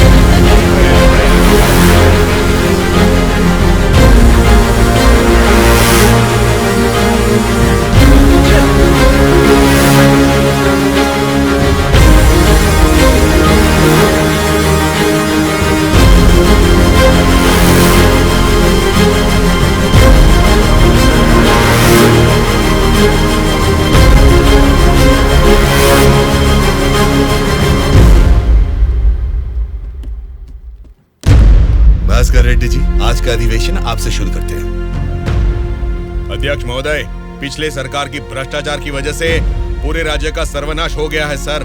क्यों सर्वनाश हुआ है उसकी वजह बता रहा हूँ अध्यक्ष महोदय। प्रचार तो राम राज्य का हो रहा था, लेकिन राज्य में राक्षस राज्य हो गया है अध्यक्ष महोदय, इसलिए इस तरह बात करनी पड़ रही है। ये क्या बोल रहे हो तुम? हमारी सरकार को राक्षस की सरकार बोल रहे हो? मुंह पे जुबान है तो क्या कुछ भी बोलोगे भास्कर रेड्डी? आगे के 5 साल तुम सत्ता में कैसे रहोगे ये मैं भी देखूंगा। तुम क्या देखोगे? मुंह बंद करके बैठो, नहीं तो बैठ जाएंगे। क्या कर लोगे तुम? मैं क्या करूंगा? हमारी मेजोरिटी कितनी है पता है ना? 100 लोग हैं। अगर हम चाहेंगे तो तुम में से एक भी असेंबली को छोड़कर नहीं जा सकता। हाँ, कुरुक्षेत्र में कौरव भी 100 ही थे, याद है ना? लेकिन अंत में क्या हश्र हुआ उनका? हमने भी हाथ में चूड़ियां नहीं पहन रखी। बहुत बोल चुके हो तुम, अब बैठ जाओ। तुम कौन होते हो हमें बिठाने वाले? तेरे सामने ही बोल रहा हूँ, अगर हमें गुस्सा आ गया ना तो असेंबली छोड़ के कोई भी बाहर नहीं जा पाएगा, कह रहा हूँ। क्या कह रहे हो नहीं जा पाएंगे? मतलब मारोगे हमें? दम है तो आ जाना, देखते हैं। ये क्या रे, हम लोग कुछ बोलते नहीं इसलिए सर पे चढ़ गए। तब से तुम ही हमें उकसा रहे हो। तू हमें उकसाएगा और हम भड़केंगे भी नहीं? हम क्या घूंघट ओढ़ के बैठे हैं? हिम्मत है तो हमको रोक के दिखा। रोज देखना है तो फिर आ जाओ, इधर का इधर ही फैसला कर देते हैं। आ जाओ, आ जाओ, अरे आ जाओ, मैं तो आ जा। बैठ जाइए आप लोग, बैठ जाइए, शांति रखिए। भास्कर रेड्डी जी, मैंने साइलेंस बोला ना, कंट्रोल रखिए। साइलेंस, साइलेंस, आप सब लोग बैठ जाइए। Silence, silence. 1 घंटे के लिए सभा को स्थगित करता हूँ। भद्राचलम चुनाव क्षेत्र के एमएलए नारायण जी को मैं बात करने के लिए अनुमति देता हूँ। महोदय, आज इस सभा में मैं इन सभी के सामने एक बात बोलना चाहता हूँ। प्रोसीड। महोदय, यहाँ बैठे सभी लोग जनता के प्रतिनिधि हैं। जनता ने वोट दी इसीलिए ये जीते। वोट देने वाली उस जनता के बारे में कोई बात ना करके इस सभा में एक दूसरे को कोसना, झगड़ा करना अच्छी बात नहीं है साहब। देखा जाए तो ये बेशर्मी है। अध्यक्ष महोदय, नारायण स्वामी जी अपनी मर्यादा का उल्लंघन कर रहे हैं। जनता ने आंख बंद करके वोट डालकर हमें नहीं चुना है। अध्यक्ष महोदय, इनकी मजाल तो देखिए, हमें बेशर्म बोलता है। इस बात के ऊपर तो नारायण स्वामी जी को तुरंत हमसे यहाँ क्षमा मांगनी चाहिए, अभी के अभी।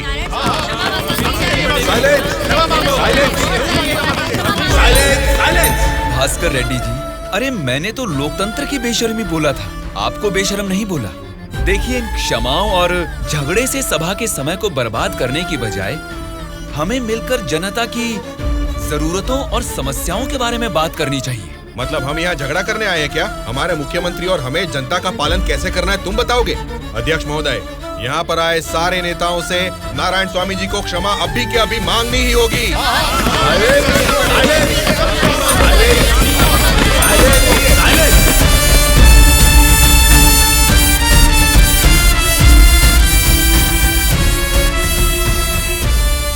उनके बर्ताव से तुम क्यों दुखी हो रहे हो? सब ठीक हो जाएगा साहब, एक बार फिर आपको बोलने का मौका जरूर मिलेगा साहब। गूंगे को माइक पकड़ा देंगे तो कुछ फायदा थोड़ा ही होगा। जितने भी मौका देंगे होने वाला कुछ नहीं है। सोच समझ के तो बात ही नहीं कर पाता है ये। ए गोलू, क्या बात कर रहा है तू?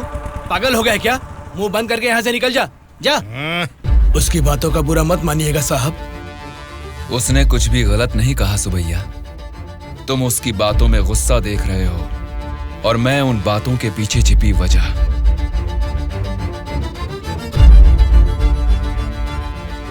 महोदय, हमारे चुनाव क्षेत्र में सारे संसाधन हैं, लेकिन उन्हें कैसे इस्तेमाल करना है हमारे लोग ये ना जानने की वजह से पीछे रह गए हैं।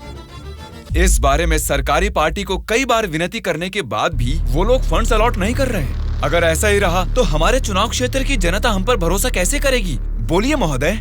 नारायण स्वामी जी, आपके चुनाव क्षेत्र की जनता की समस्या के बारे में अगली बैठक में जरूर चर्चा करेंगे। अब बैठ जाइए। स्पीकर महोदय, अभी तो मैंने बस अपनी बात रखनी शुरू ही की है और आप मुझे बैठने के लिए बोल रहे हैं। नारायण स्वामी जी, प्लीज आप बैठ जाइए। श्रीनिवास जी, आप बात कीजिए। अध्यक्ष महोदय, इस सभा में सभी को बोलने का अधिकार है। मुझे अपने चुनाव क्षेत्र की समस्याओं के बारे में बात करने दीजिए। प्लीज नारायण स्वामी जी, आप बैठ जाइए। कम से कम मुझे 10 मिनट तो बोलने दीजिए महोदय, विनती है। श्रीनिवास जी, आप अपनी बात रखिए। स्पीकर साहब, सीएम के राज्य में राज की हालत देखेंगे तो द्वापर युग का मानो राम राज्य वापस आ गया हो महोदय।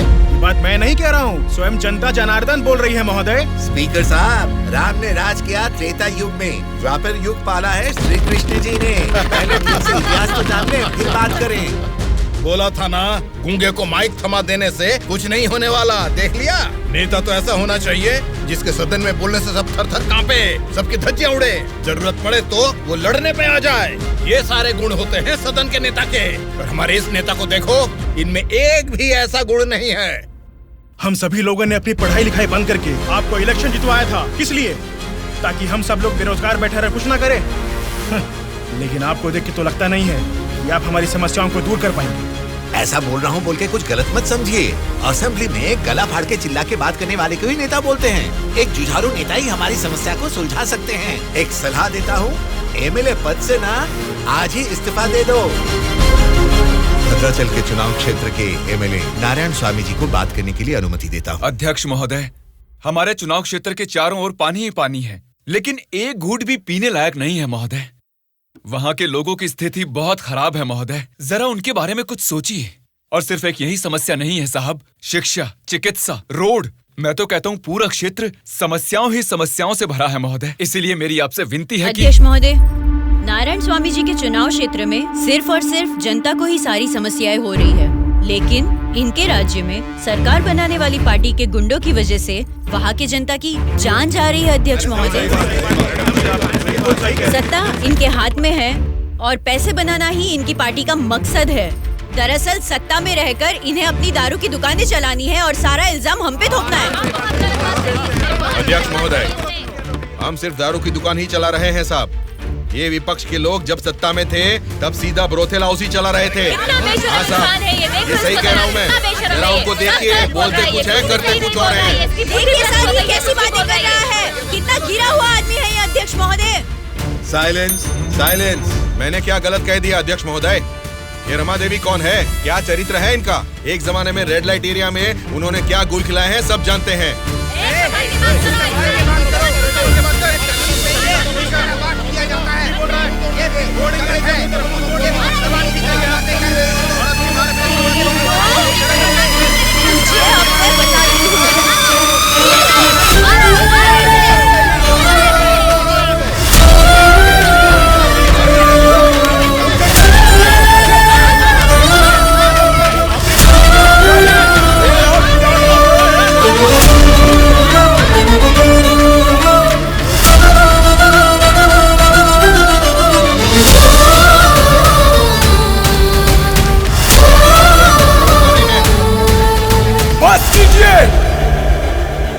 अरे ये संसद है या फिर कुरुक्षेत्र है? शर्म आनी चाहिए तुम सबको। सरकारी पार्टी को जवाब देना है, विपक्ष की पार्टी को सवाल करना है। आप सब देखिए क्या कर रहे हैं। क्या इसीलिए जनता आप लोगों को जिता के यहाँ तक भेजती है? जनता को बदलना है, जनता बदलनी चाहिए, तब से यही सब चिल्ला रहे हैं। 5 करोड़ की जनता में से सिर्फ 299 लोग ही यहाँ आए हैं। मतलब बदलना जनता को नहीं है, बल्कि हमें बदलना चाहिए। हमारे ऊपर भरोसा करके हमको वोट देके जिताने वाली जनता के लिए हमें कोई लड़ाई या जंग करने की जरूरत नहीं है, बल्कि उनकी समस्याओं की चर्चा करके उनकी जरूरतों को पूरा कर दें, यही बहुत है। लेकिन तुम लोग देखो क्या कर रहे हो, सिर्फ और सिर्फ अपने फायदों के बारे में सोच रहे हो और भोली भाली जनता को धोखा दे रहे हो। ये सब कुछ मैं इसलिए नहीं बोल रहा कि मैंने मार खाई और मेरा कुर्ता फट गया। ये एक बहुत ही पवित्र और महापुरुषों की जगह है, ये संसद भवन है। देखा जाए तो यहाँ पर आप जैसे लोगों के लिए कोई स्थान नहीं है। यहाँ पर सिर्फ साहसी, सच्चाई का साथ देने वाले ईमानदार लोग ही आने चाहिए। जब ऐसे लोग इस संसद भवन में आने शुरू होंगे, सिर्फ और सिर्फ तभी इस राज्य और देश का भला हो सकता है।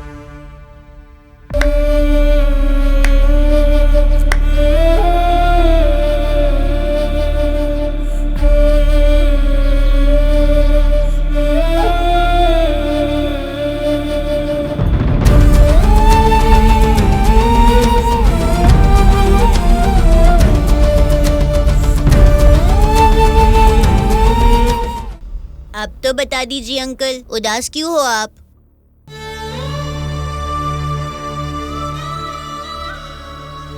मैं हार गया। जनता से वादा करके उसे ना निभाने वाला नालायक बन गया मैं। क्या हो गया अंकल, आप ऐसे क्यों बात कर रहे हैं? सत्ता में आते ही हम कुछ भी कर सकते हैं सोचने वाले नेताओं को बदलना होगा। जब तक ऐसा नहीं होगा हमारा यह समाज कभी नहीं बदलेगा। ऐसा है तो मैं उनको बदलूंगा अंकल। क्या कहा? तुम बदलोगे? हाँ अंकल, मैं बदलूंगा। तो ठीक है, चलो मुझसे ये वादा करो। मैं वादा करता हूँ अंकल, उन सब को मैं सच में बदल दूंगा।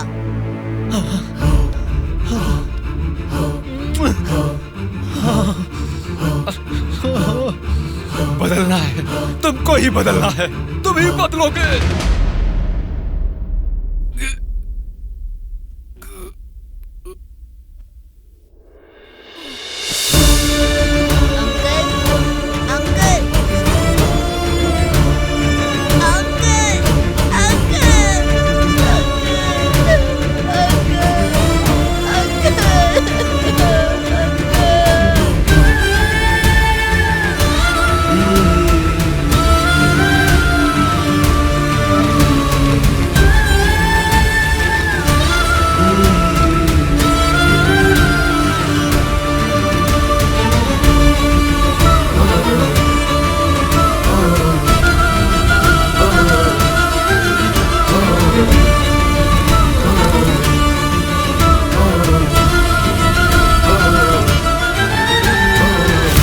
पिताजी के साथ किसी ने क्या किया, उससे हमारा क्या लेना देना? हम लोग जनता की सेवा करने वाले हैं, हमें यहाँ बुलाकर तकलीफ देना ठीक बात नहीं है। जनता की सेवा? क्या जनता की सेवा करते हैं आप लोग? एक एक करके बताइए। हर महीने बुजुर्गों को राशन मिल रहा है, और यही नहीं, अपाहिजों को हर महीने पेंशन दिया जा रहा है, बेरोजगारों को बेरोजगारी भत्ता दिया जा रहा है। इतने अच्छे काम कर रहे हैं, ये सब सेवा नहीं है क्या? जनता की सेवा करने का मतलब टाइम पर राशन का चावल और दाल देना है क्या? नहीं ना। 20 साल के लड़के को बेरोजगारी भत्ता क्यों देना? वो मेहनत नहीं करेगा क्या? 2 एकड़ जमीन वाले किसान को राशन क्यों देना? वो फसल उगा नहीं सकता क्या?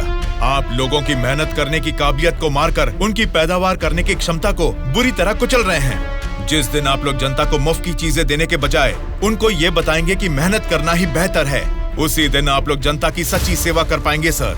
मतलब हम पर बिना यकीन के जनता हमको जिता रही है। आपका नाम मारुति राव है ना? हाँ हाँ।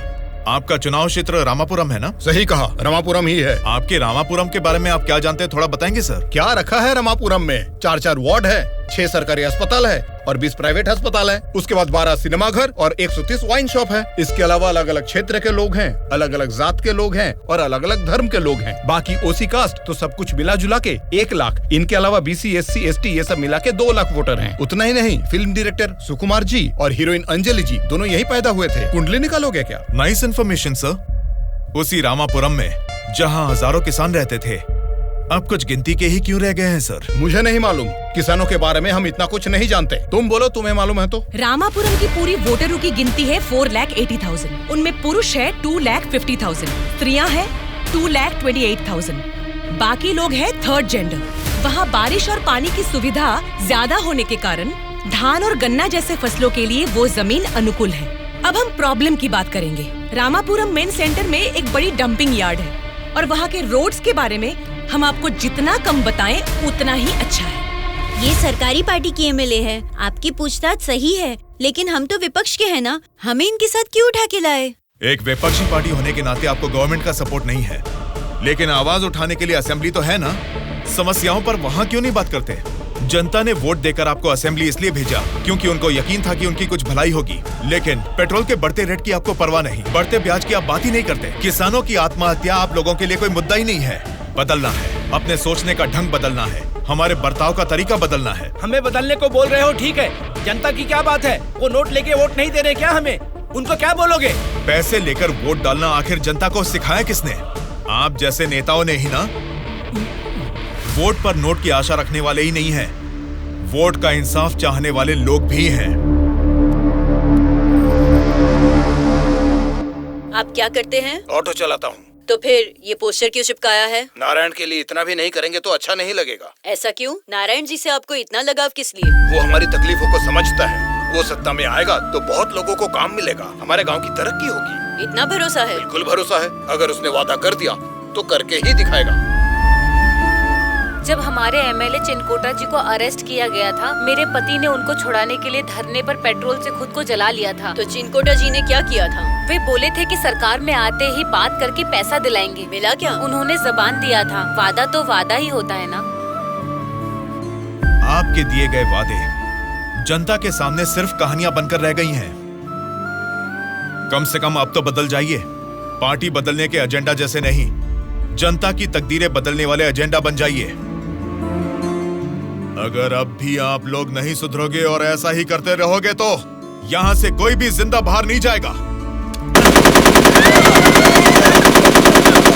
सूर्या, इनको समझाने का कोई फायदा नहीं है। ये लोग ऐसे ही रहेंगे। मेरी बात मानो, सबको मार डालो। अरे रुको भाई, रुको।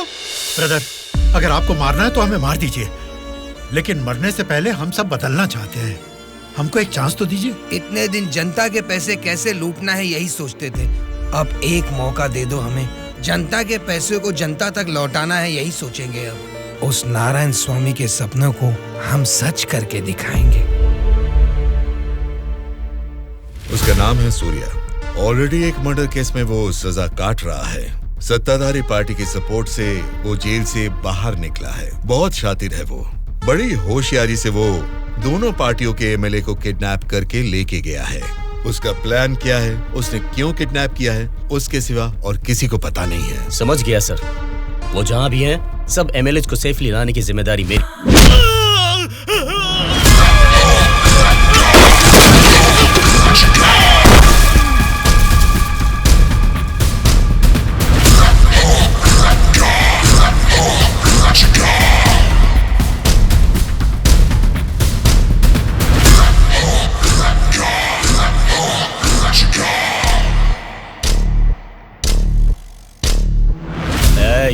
इनको मार के एमएलए को लेकर जल्दी आ रहे। कौन आता है देखता हूँ। रुक जाओ।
सॉरी सर, लगता है हमारे आने की खबर उनको पहले ही लग गई। What? हाँ सर, जब तक हम पहुंचे वो सब एमएलए को लेकर यहाँ से चला गया। तो अब क्या होगा? आज शक्ति परीक्षण है। आज अगर एमएलए को नहीं ला पाएंगे तो स्टेट पे एक बड़ा इशू बन जाएगा। तुम किसी भी कीमत पर उन एमएलए को यहाँ ले आओ। Okay sir, I will try my level best.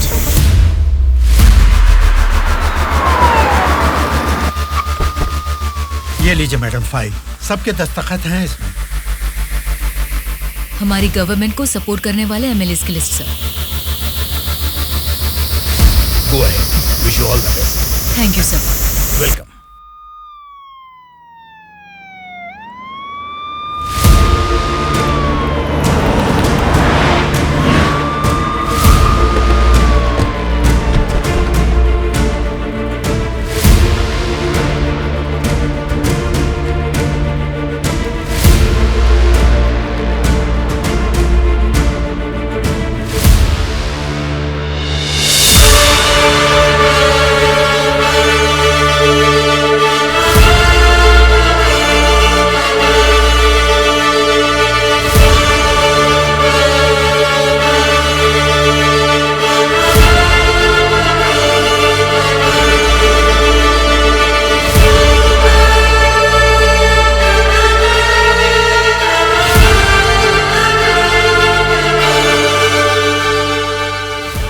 में पहली बार महिला चीफ मिनिस्टर बनने के लिए congratulations Shyamala Bharati ji. Best wishes. Thank you. एक आदमी के अच्छे काम की वजह से आज हम सभी लोग एक नई सोच के साथ इस असेंबली को देख रहे हैं। ये बात तो हमें मानना ही पड़ेगा। ये सदन पवित्र मंदिर जैसा है, इसकी गरिमा के लिए हमें सभ्य बर्ताव करना ही पड़ेगा। सबसे पहले मैं विपक्ष पार्टी से दरख्वास्त करूंगा कि उनके पास जनता की जो भी समस्याएं हैं उसका जिक्र इस सदन में करें। अध्यक्ष महोदय, असेंबली का सत्र चालू होने का आज पहला दिन है और पहले ही दिन विपक्ष पार्टी के सदस्यों को पहले बोलने का मौका देने के लिए मुख्यमंत्री जी को, स्पीकर साहब को मेरी तरफ से और मेरी पार्टी की तरफ से धन्यवाद देना चाहूंगा। पिछले 2 सालों में कोरोना महामारी ने जनता के जीवन को अस्त व्यस्त बना दिया है। जनता के स्वास्थ्य के बारे में अब समय आ गया है कि हम जाग जाएं। उसके लिए गरीब लोगों को इंसाफ दिलाने के लिए सारे विपक्ष की तरफ से मैं प्रार्थना करता हूं। इस मुद्दे पे मैं राज्य के मुख्यमंत्री श्यामला जी से दरख्वास्त करूंगा कि कुछ बोलें। अध्यक्ष महोदय, सबसे पहले बिना झगड़ा किए ऐसे अच्छे वातावरण में जनता की भलाई के लिए और उनकी उन्नति के लिए एक उपयोगी बिल को इस सभा में प्रस्तुत किया गया है, जिसके लिए विपक्ष पार्टी के नेता राम मोहन राव जी का और उनकी पार्टी का मैं अभिवादन करती हूँ। आम जनता को भी बेहतरीन इलाज मिल सके, फिर चाहे वो 10 रुपए का हो या फिर 10 लाख का, उनको मिलना चाहिए। इसी सोच को आगे बढ़ाते हुए आप सबके समक्ष इस फाइल पर मैं सबसे पहले दस्तखत करती हूँ।